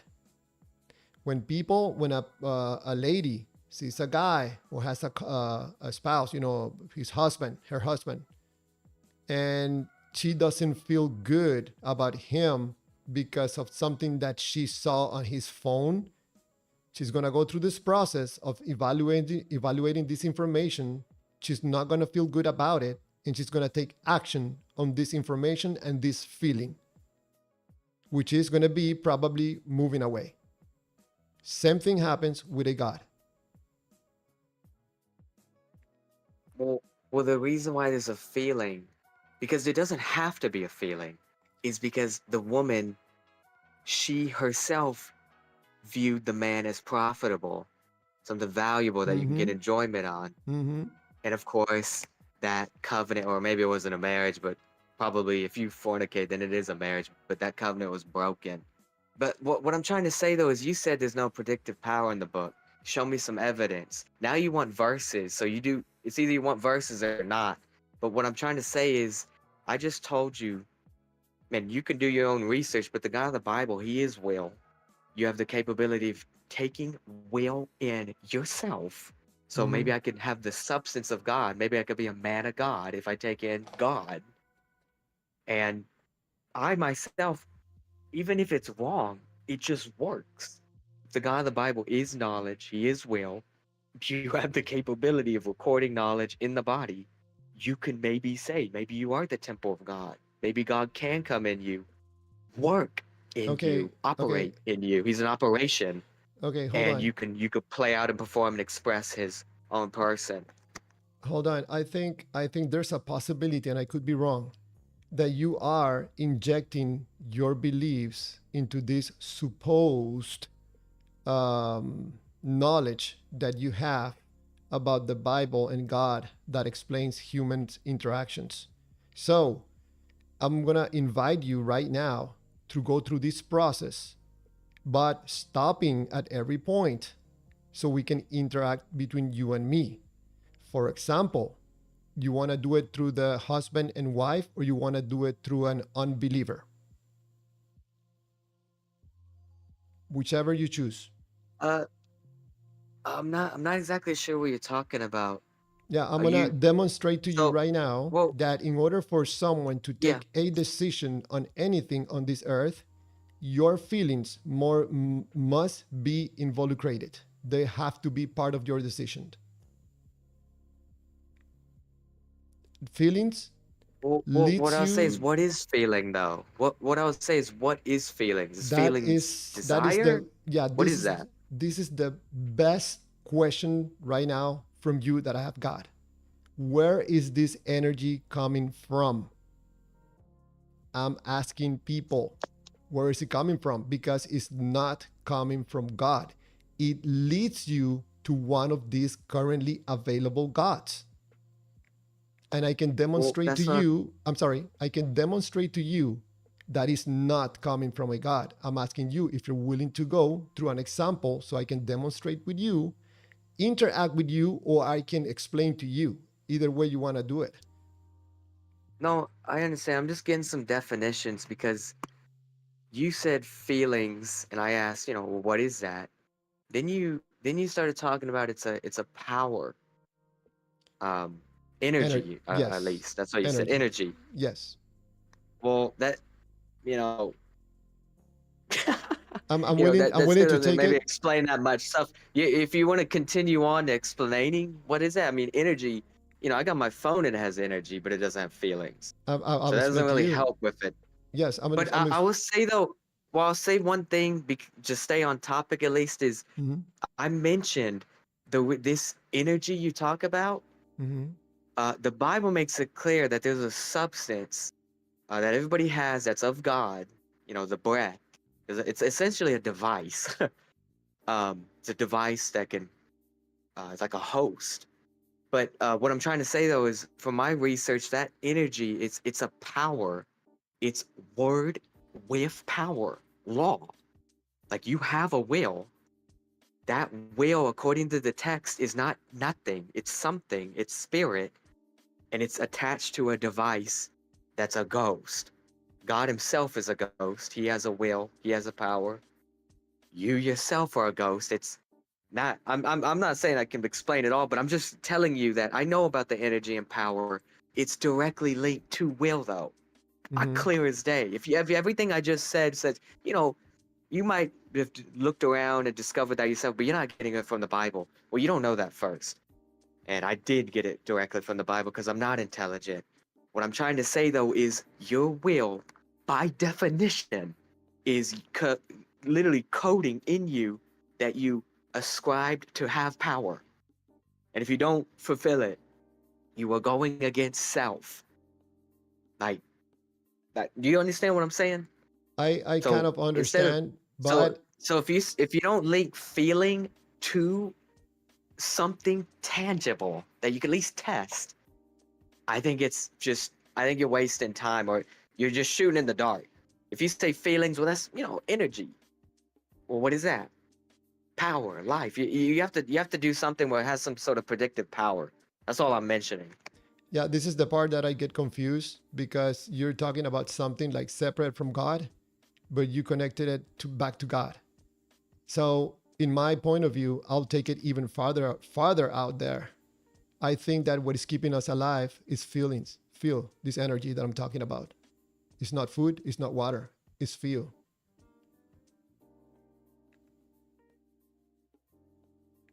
I can give you an I example. think I get what you're saying. I'm just saying that if you can't describe what it is in some way, I think that's a principal problem, and I don't think you can teach.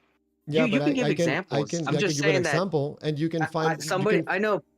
Yeah, you yeah, can you can. I'm just saying that somebody can just say, well, I think it's my blood.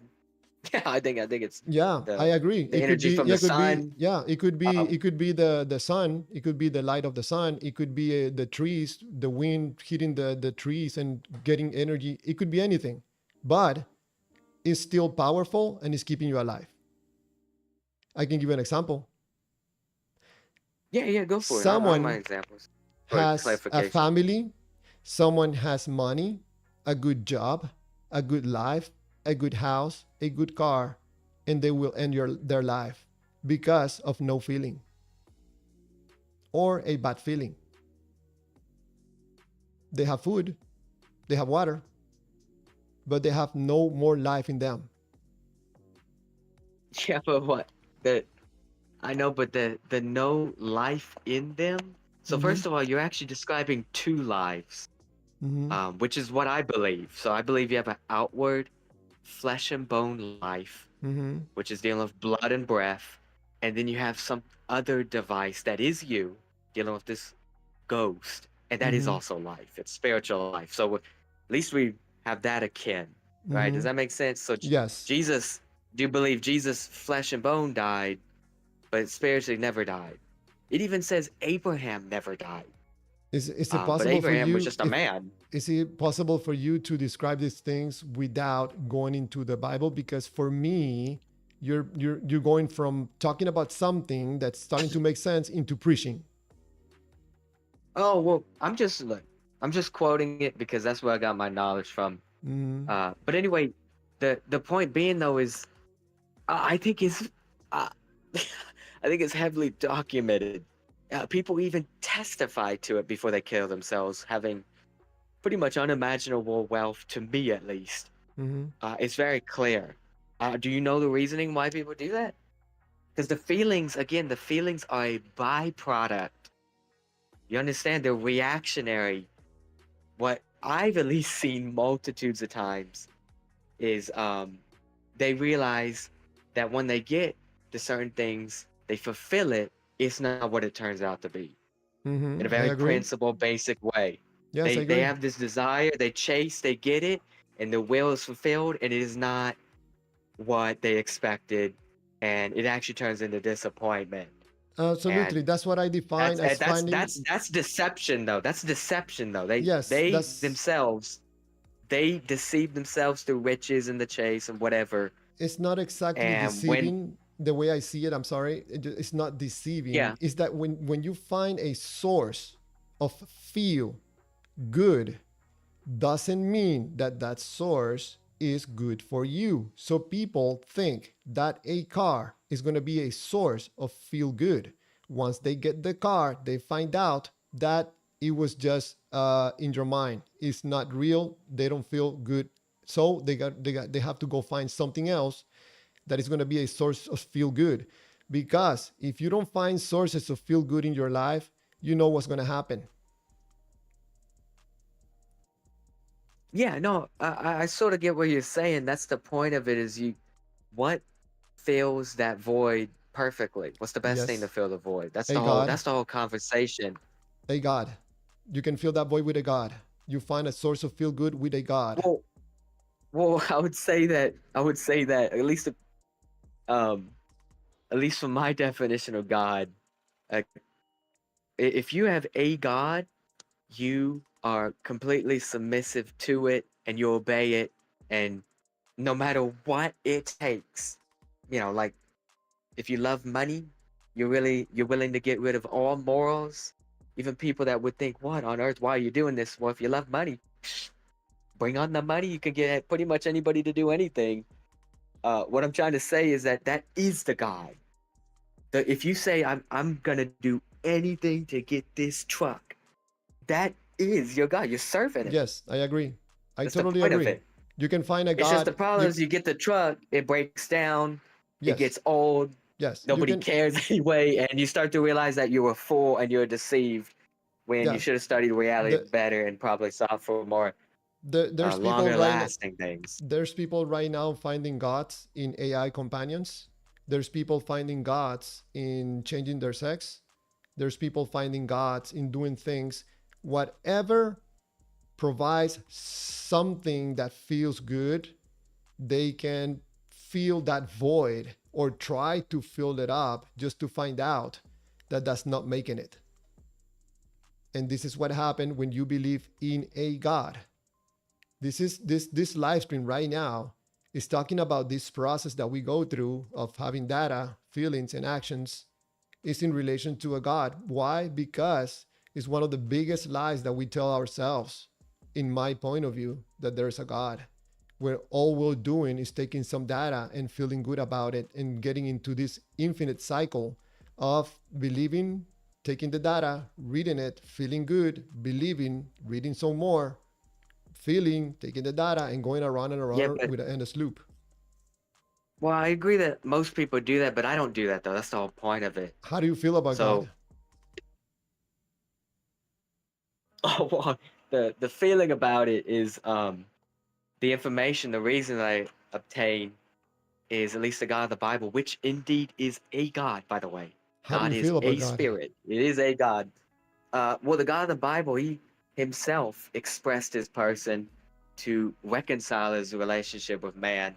And even if it's wrong, Uh oh. Uh I oh. do believe that I myself know God and that God is going to take care of me Uh forever. oh. So I don't Uh-oh. need to go after a truck, or I Uh-oh. don't need to go after a woman Uh-oh. and fill that void. I I myself noticed believe that. something, Yeah. So that. my friend. I Well, noticed I'm just something. saying it's not temporary though. Uh-oh. You're Uh-oh. talking about temporary. This is Uh-oh. Hold eternal. on. So there Hold is a on. difference. Hold on. I just noticed something. I just noticed Yeah. Go for it, something. man. I just That's noticed fine if you something notice something. extremely problematic to me. Extremely problematic to me. That I ask you, how do you feel about God? And you ignore the question. I ask you 3 times, or 2 or 3 times. You haven't answered yet. Oh well, I do believe I expressed it that um through the reason I gave that I am happy. At least spiritually, I'm happy. So Maybe you, not all the times we going can through the flesh, but yeah, conclude that your predominant feeling because towards God is feeling good. well, the reason why though is through reasoning. I realized that a truck fades, that cars fade, I'm sorry, my that friend. You didn't answer the question again. well, I said I said that through I actually have a bias. Well, I think pursuing truth is better than everything else. So So that is a bias I have. we can conclude that your predominant feeling toward God is a good feeling. Oh well. To the thing is the reason why that's plausible that I could be happy and comforted, right? This Holy Ghost, the Comforter, is because God Himself, at least the God of the Bible, claims that He Himself has expressed a will to Mhm. man, saying that He's willing to help. And of course, with any relationship ever, you have to express some sort of information for transmission, for relationships to occur. He's saying goodwill to man. He's giving out the will and intentions of the cross, the gospel, that he's apparently there's some procedures that he needed to go through to help, and he done it, and he's willing to help right now. The same way as somebody might have a crush on somebody, but they're scared, but then Mhm. yet they express a little information to let them know that it do goodwill to each other. They're not going to shoot each other down. That's what's happening, at least from all of my understanding. That's what's happening with the gospel, this message being sent. So, of course, if anybody believes that the God of the universe is real and that He truly loves you so much that He's willing to die for you, and He did, and that He's still going to help you, and you don't have to work for it. You can just believe and you be safe. Of course, anybody's going to get comforted. Yeah, I respect your I beliefs. mean, it's just And I respect your point of view. In my point of view, the way I see it is that the only reason that you believe in God is because you're getting emotional benefits, and you are confirming it right now. You're confirming it right now.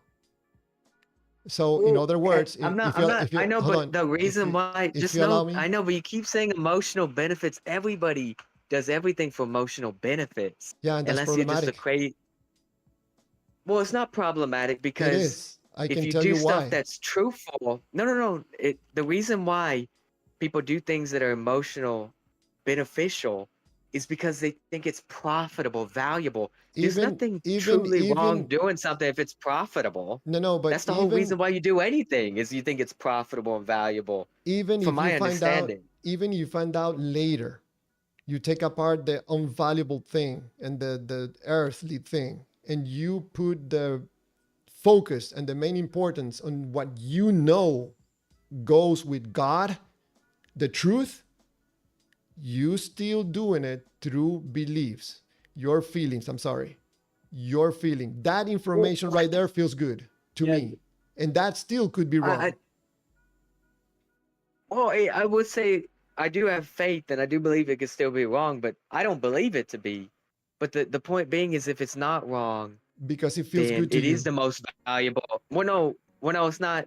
Again, what You feels good said to that you me feel is good pursuing for God. truth. I'm sorry. You I said that know, you but feel good. I've already, yeah, I know, but I'm not saying I feel good.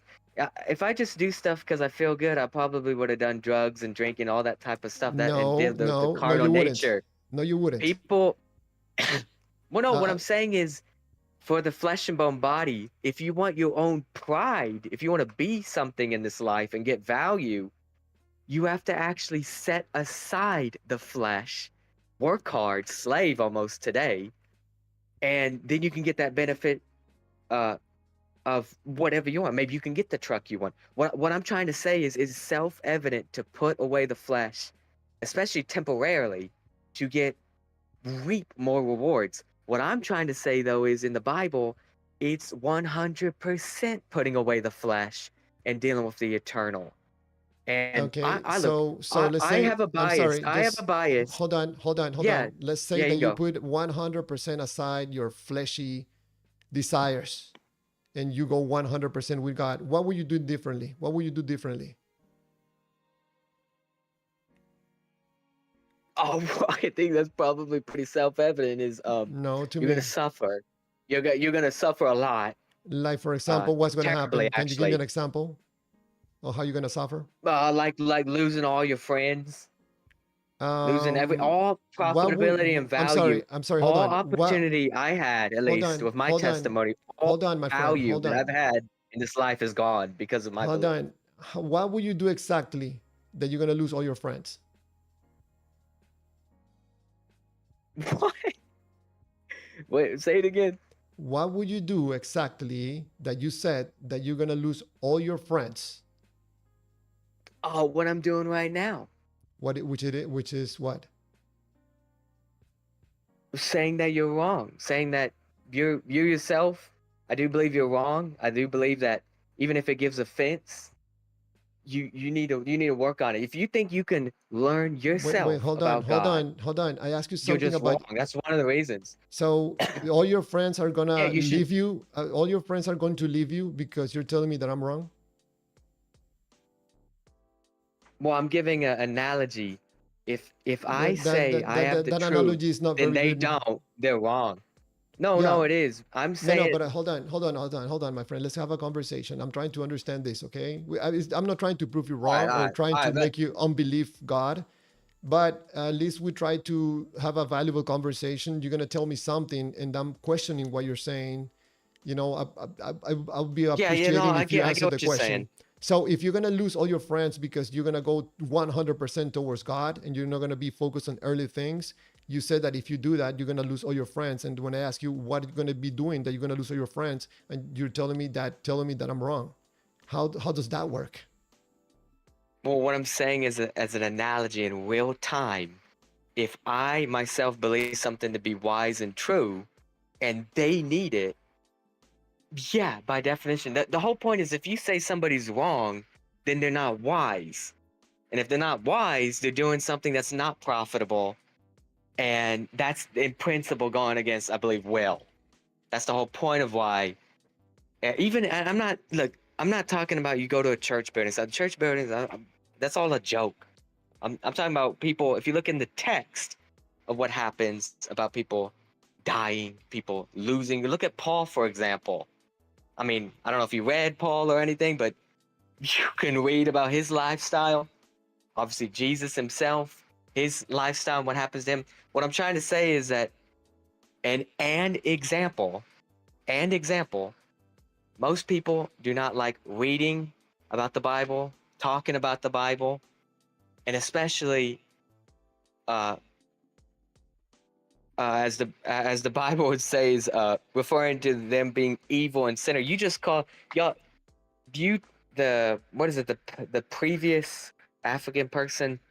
I don't know his name. Sorry, forgive me for that. But y'all both saying that you're good people. That's ridiculous.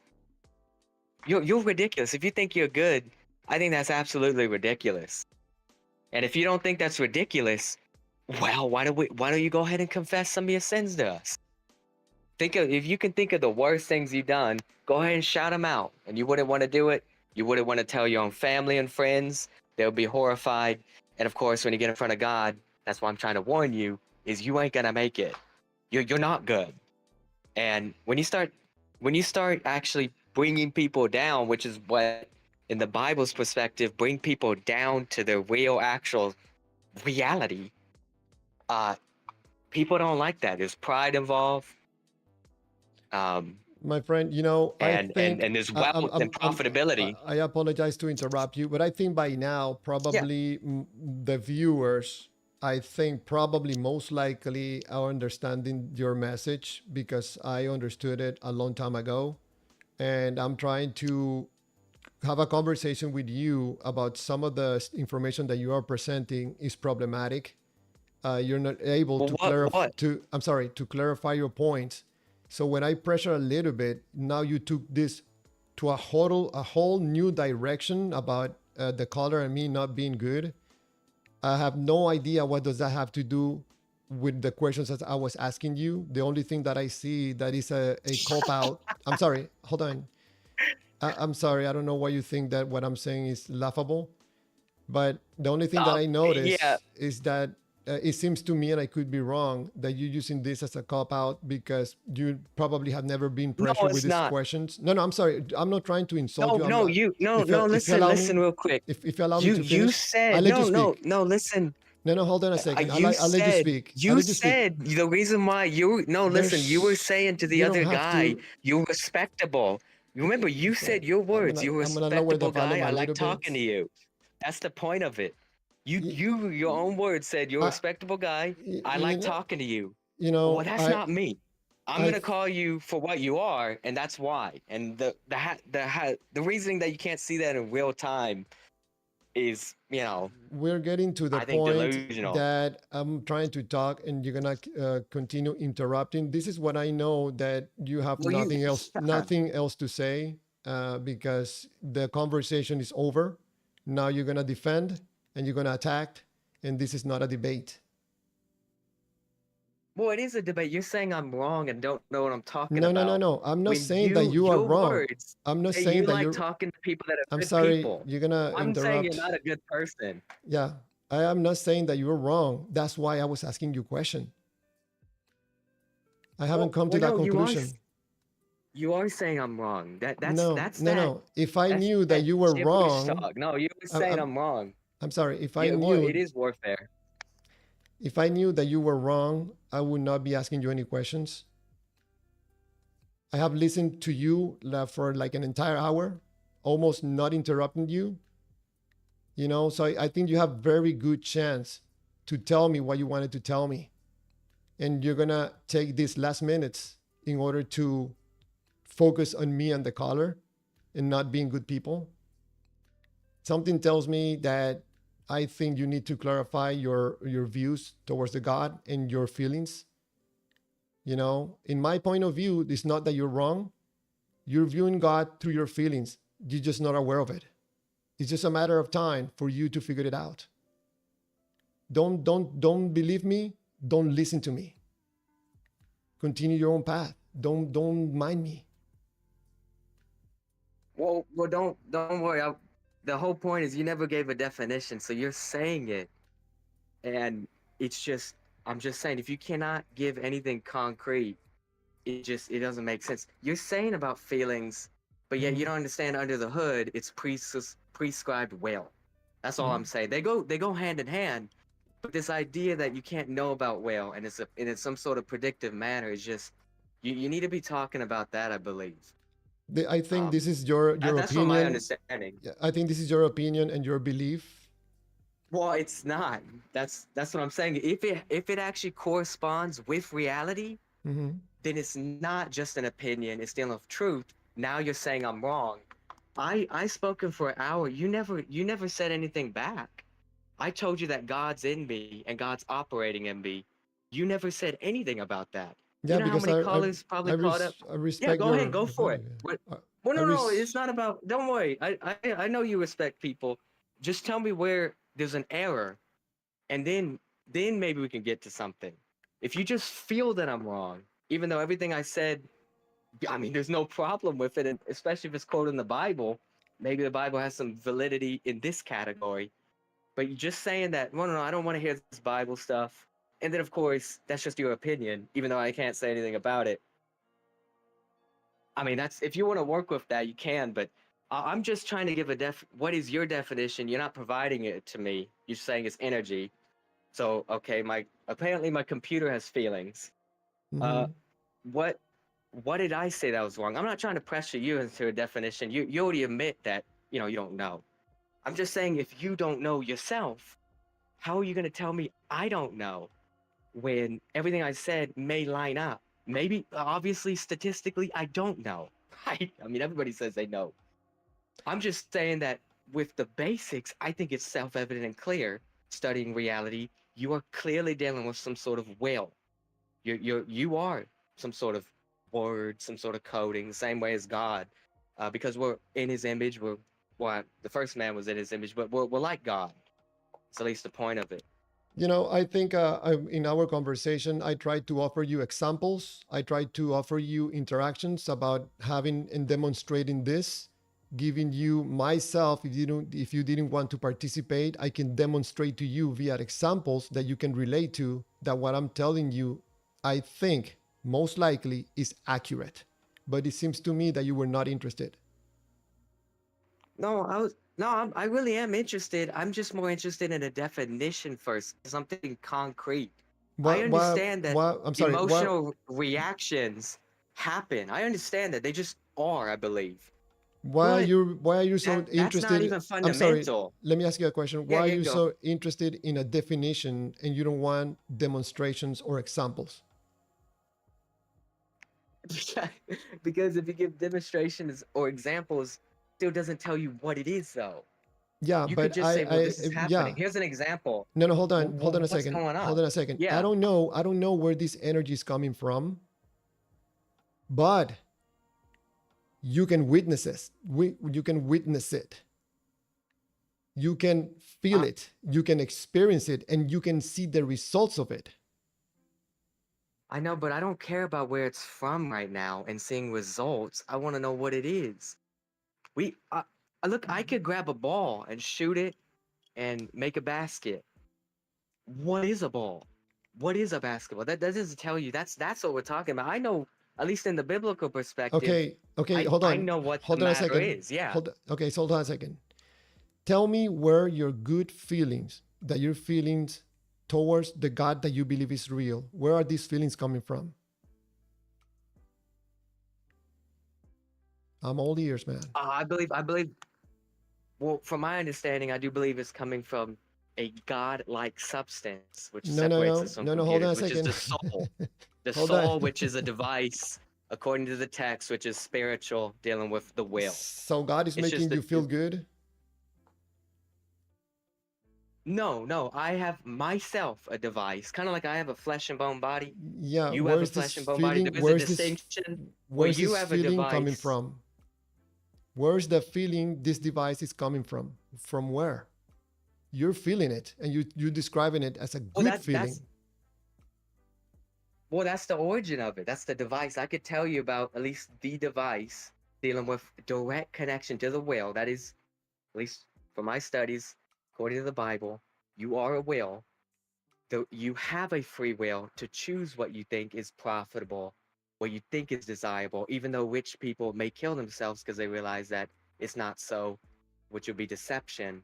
You still have that choice. You could take it in the device. So where's the That good device feeling that you're itself is the feeling? substance.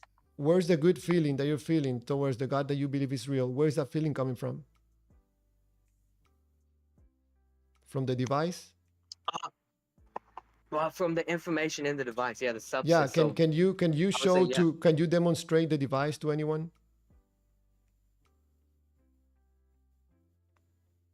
Oh, I could demonstrate. I could tell you what it is, but I can't put it in a test tube. I already Yeah, demonstrated what it is. you could be You are making it dealing up. with will.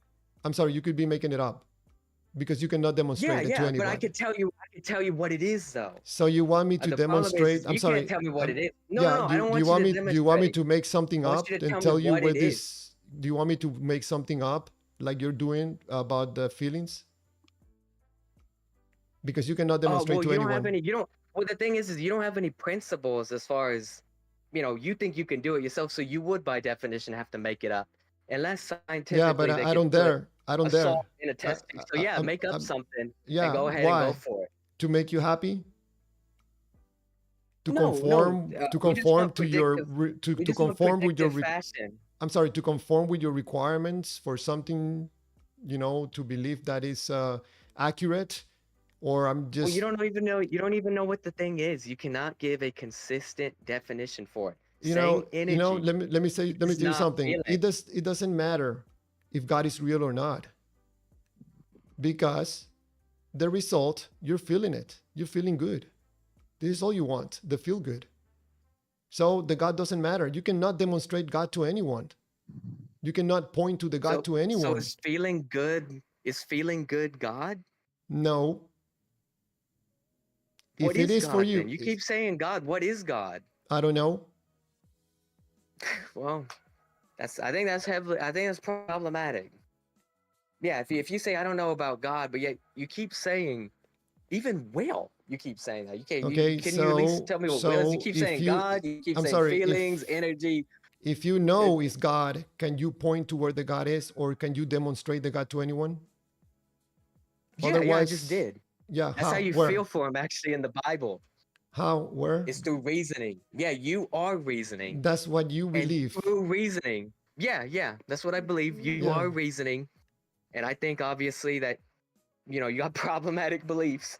But the point is, you say, So well, do I don't believe you, your reasoning. It my doesn't friend. matter. I can think the same thing If about it's you. consistent You and have true, problematic beliefs. well, can you explain one? I just said you are reasoning.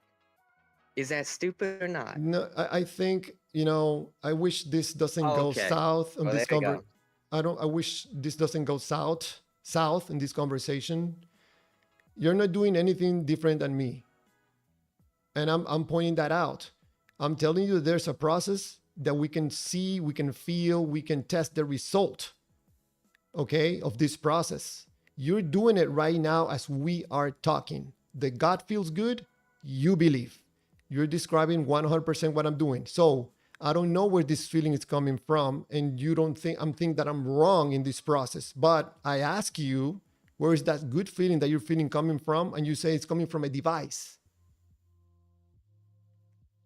You're just making that up. Yeah. So, well, no, what it is you are something. Unless you want to believe you're nothing, but you are something, and something invisible, according to, many people's beliefs. There's something that's invisible going on.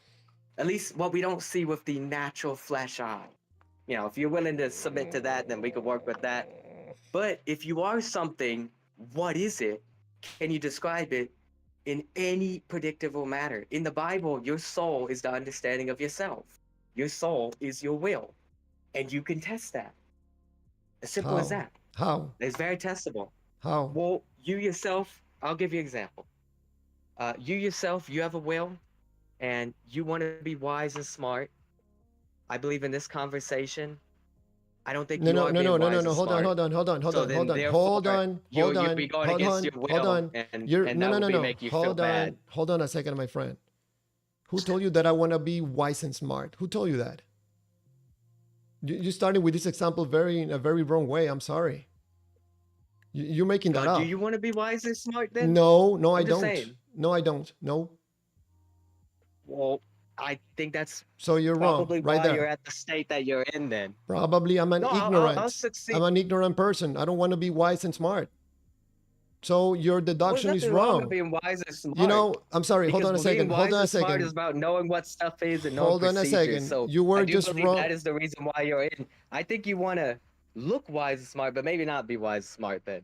But Oh that's why man, you have your I channel. respect your opinion, but you starting with a deduction that is wrong. I suspect that your other deductions about this device are also wrong. If you're going to start with this example the wrong way. Well, you're so you're My goals in just for life, the in case record, you're saying you're you don't want to be wise or smart. I don't believe that. yeah, I think believe you want to it. be wise and smart in your Yeah, job. probably I no, think you want to no, be wise no. and smart when Let it me comes to clarify. Let me relationships. clarify I something think to you want to be you. wise and No, smart no. to Let me speech, and if I you think allow you're me. just saying gibberish. Yeah, I'm going to clarify something to you. Probably you would have started saying, I think that probably one of your priorities or your first priority is to be wise. And no, no, no, no, no. Hold a second. My priority right now is to bring fruit to the table to my family. I'm not going to drop that to go study in Italy and be smart and wise. That goal for me already passed. I should have done that in the 20s. Now my goals are different. So I just explained to you, you are very wrong. Believe it And or and and, not and is up to you. how do you put food on the table in the most efficient way? By How do you accomplish that? doing work, moving my hands. A monkey can do it. Inefficiently? What if you took 4 times My long to do a friend, job? don't keep going that way. Don't So keep there going you that go. So way. it is everybody. It's self-evident. Everybody wants to be wise and smart. If you have a My sound mind friend, and you this want to is have not riches going and values good. in this world, if you want to have riches and value in this world, according to Proverbs 8, yes, you need to love wisdom. It's the whole You point of know, it. you need me to If you say cooperate. I don't want, You need me to cooperate with you in order to prove whatever you have to prove. I don't need your cooperation. You're doing it right now. well, what I'm saying is the fact that you say you don't want to be wise when wisdom is required to do the thing you're wanting to do shows that you may lack some of these procedures of understanding. Of course, everybody would say, yes, I want to be wise. Maybe we could go over the definition of wise then. Yes, you want me But to lie? no, I believe you want to be wise. Everybody wants to be wise if you want riches, if you want to fulfill especially hard things in this life, which it is, I do believe, becoming. I don't know where you live, but you probably live in a worse spot than me, maybe. But Yes. you need to, yeah, you need to do things highly accurately, use proper judgment, and You know, my friend, with I think wisdom we're gonna get finish. values to provide a product, and that's the point of it. You're not doing anything different. You're putting yourself in this pedestal. It seems to me, I could be wrong. I get this feeling, that you have more information than me, and your conclusions are more accurate than mine, and that probably a lot of people. Because you're throwing, from my point of view, when we're listening to you, you're throwing dirt to other people that they're doing something that they're not supposed to be doing. I'm not. This is nothing new. Lots of callers do the same thing as you're doing right now, but I told you I was going to demonstrate to you, show you how this process works, and I can give you an examples. You were not interested because whatever I have to say doesn't align with your good feelings toward the God. Actually, you can run the risk of understanding something that will increase your distance between your God and you were not going to feel good, and you don't want that.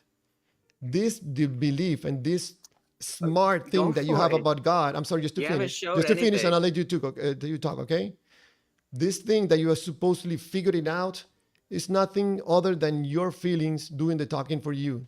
The information that the conclusion that you come in, it feels good to you. Hey, you believe. Your God is your believer. Nothing new from other believers. You haven't said anything different.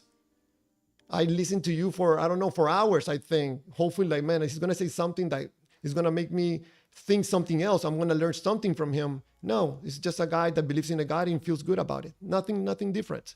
Go ahead and finish the call yourself. You want to take 5 minutes? Go ahead.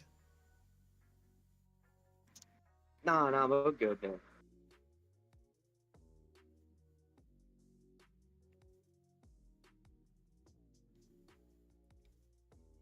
I'm not only talking about gods in this process of bringing thoughts into reality, I'm also going to explain to people in another live stream tomorrow or Friday how this applies to politics and how we're being fooled by not understanding ourselves as we work as and operate as human beings. It happens with gods, it happens with politics, and it happens with relationships. That's why sometimes we choose wrong spouses. But you don't have to believe anything I have to say, my friend. You can respect my views, and I will respect yours. I will not call you like you're wrong because I don't think probably myself I'm right. But I have this open forum for people to call in and to prove to me, Javier, I think you can fix this. You're saying this wrong because of this, of this, of that. And I let you speak. Speak. I'm trying to listen where I'm wrong. I'm honestly trying to understand you, and I couldn't, my friend. Maybe in another call, you're always welcome to call back Yeah, no. and have another Yeah, conversation. no. Maybe this one didn't go well. But I think you're a good ma- person. So you have your own views, your own beliefs, just different than mine, and we can respect that. Well, the point being is, as you mentioned, it is true that I can't put this in a test tube, but I think through statistical data, consistency, I do think infallibility can come, like how you mentioned, And when I do admit I cannot see will, I cannot see soul, I cannot see law, but there is perspectives of logical perspectives where there is beings that could see it, even if it's false. In logic, it is plausible, and they describe it and talk about it and give the information, and you could test the scenarios. So, until science can put that in a way, measure love, measure fate, things of that nature, I have no problem looking at examples of logical perspectives that claim they know it, claim they made it. And that's all I'm trying to say is it tells you heavily what this stuff is in in the Bible, and that's the whole point of it. You can test it out yourself. I talked about will as far as will being yourself. I talked about expressing the will. I talked about relationships are perceptions of will. And I talked about your logical thoughts that they are you yourself. And I learned that all from the book. And that seems to correspond with reality perfectly. And if you don't have anything to say, maybe I just got lucky. Maybe I made it up. You could test it out yourself. But that's the point being is if you want to know about yourself and feelings,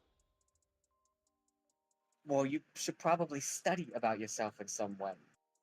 And if there's a cap that you just, I'm going to have to start making stuff up, you could go down that route. That's obviously even in Christendom today, all Christian colleges and seminaries champion philosophy and they're making up stuff. Or you can get onto some sort of track where there is a logical opportunity that somebody that actually knows what it is describing it, and that's what I suggest to do. If you claim that you're not smart, I'm not smart. I've go ahead and submitted to that. So I'm gonna go ahead and try to get that help. But I do believe that is clearly dealing with person, and God Himself is a person, and you could take in His will. You can learn about Him and choose to accept or decline Him, choose to know Him or not, because He is knowledge. It's actually knowledge is principle. Um, so the point, knowledge is foundational, right? The Word was God. The whole reality is Word. It's information. It's just, it's a substance. That's at least what the text talks about. But I don't know. Just take what you want from it. But if you want to talk about it some other time, at least that specifically, maybe we could talk specifically on something else. Maybe hone in on it instead of jumping around. Or you want to see it from the book, I could show you.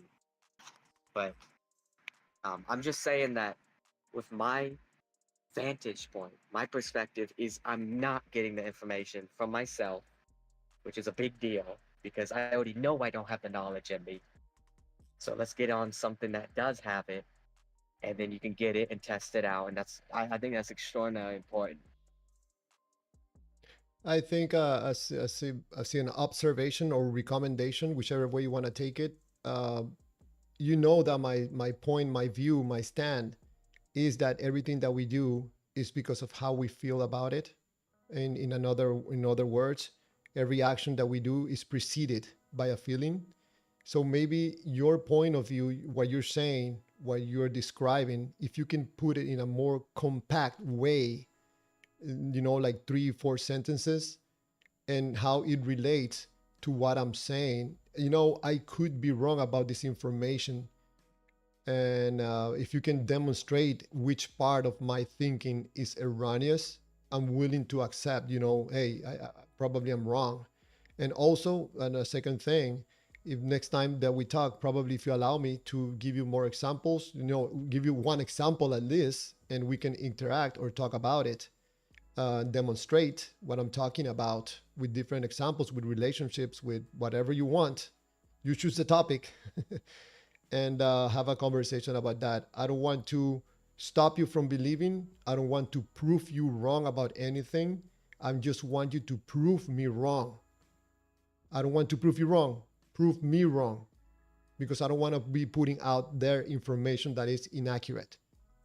I'm trying to make this world a better place naively. But thank you, my friend, for this call. And again, we get it. We get, emotional, a little bit emotional, but you were never disrespectful. And You sound like a great guy, so you're welcome to call again, okay? All right, man. Thank All right, thank you, man. Appreciate it. All right, thank you for the caller, for the call. Man, that was another interesting call. That was really good. Up to a point where I think it started to go south, but I could be wrong. I'm just trying to see which part he was saying that I'm wrong, but it's hard sometimes trying to understand. So, anyways, oh man, it's almost 3 hours. This is unbelievable. This when I get someone calling in, time flies. So, Swamp Wizard, religion is the oldest trick in the book, the carrot and stick principle. Chuck McNorris, a lot of boasting happening. Oh, Chuck, wow. I thought for a moment that he was saying something that was starting to make sense to me, and then he went south towards the book. I'm like, what's going on here? Wow, that was interesting. That was really interesting. Skeletora, you are misinterpreting me, Diva. Judge, I don't think I'm smart. I'm not giving you my opinion. I'm giving you universal proven evidence. Just to let you know, everybody, 6 more minutes and we're done with this live stream. 3 hours. This is unbelievable. Wow. Elevated aspirations. Thank you for everybody that has subscribe to the channel. I really appreciate it. Thank you for the likes. Thank you for being here on the live stream. Thank you for sharing your thoughts, your opinions. I really appreciate it. I told the caller that I don't want to be wise and smart, but a little bit. That's not my main focus, but I never reject learning something new. I'm not gonna join the university at my age trying to be wise. That could have happened in another time. So Diva, don't play because you're not honest. You will pay the price in the end. Ooh, what price? All liars will end up in the everlasting lake of fire according to the Revelation 21:08. Diva, are you serious? You're throwing darts of fear to people? Oh, these unbelievers. Darts of fear. I don't think anybody's getting scared. I suspect.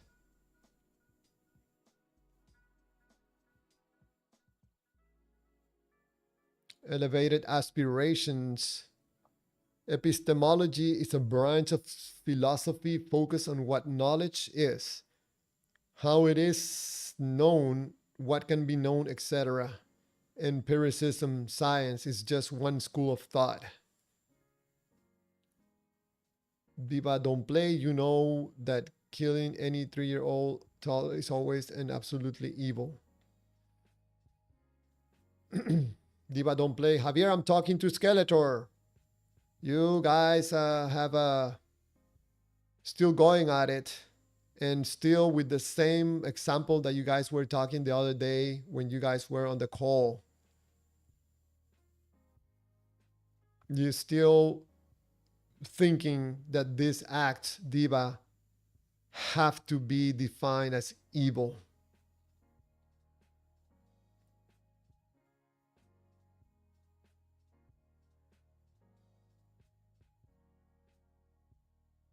Diva don't play and the Skeletor.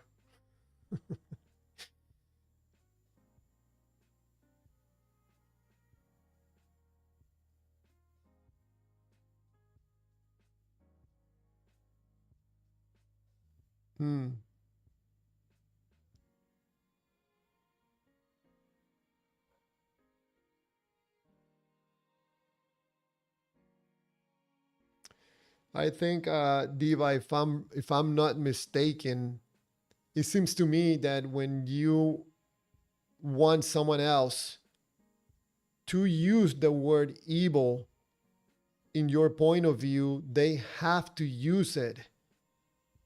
Otherwise, this person is not being honest. They know it's an act of evilness. So they have to define it as evil. Otherwise, they're not being honest. It seems to me that there's a problem with that because you cannot force a person to use the word evil. It's just a label that someone is using. What is evil for you, for another person, is not evil. It actually can be something good. So that is problematic, it seems to me. Diva, if you're using the word evil as proof that morality exists and it comes from God, man, I'm not trying to be resistance to beliefs in God. I'm not upset at God. It's that your logic seems to me that it's incongruent. It seems to me. Because in order for you to prove that God exists and morality exists, you need the cooperation of the other person to use the word evil. If they don't use it, they're dishonest. But that's just your point of view. That's your opinion. It seems to me. You could be right. But from what you're reading right now, writing right now, and from what you said that day, I cannot connect 1 and 2, man. It seems to me that you're injecting a little bit of emotions and feelings in there and your own knowledge about the Bible and God, and you're mixing all the stuff and you coming with this conclusion and you presenting it to someone else. If they don't accept this recipe that you got, they're dishonest. Oof. So we're gonna be here for 1 more minute and we're out of here. 3 hours flew by. Wow. Thank you for everybody. Thank you, Chuck, for being on the horizontal live stream. I appreciate it very much. We got a little bit of more action on the horizontal, actually 77 views. That's a record breaker. Yep.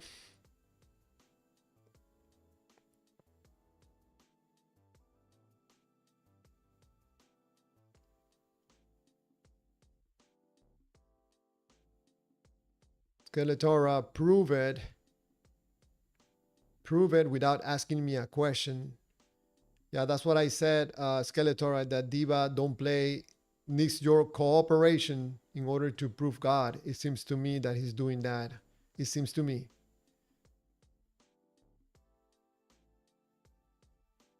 All right, guys, I'm out of here. It's been 3 hours. Thank you, everybody, for stopping by. Thank you, Chuck. Thank you, Diva. Thank you, Skeletora. Thank you, Josh. Elevated Aspirations. Thank you, everybody, for stopping by. Wendy. Everybody up there. Lord Vaga. There's some people I couldn't read their messages. It's just, they're just way up. So anyways, hopefully we got something of value with these conversations and with this exchange of information. I'll be seeing you again tomorrow, and I hope for you to have a great, awesome night and an awesome day tomorrow again. Have a good one, everybody.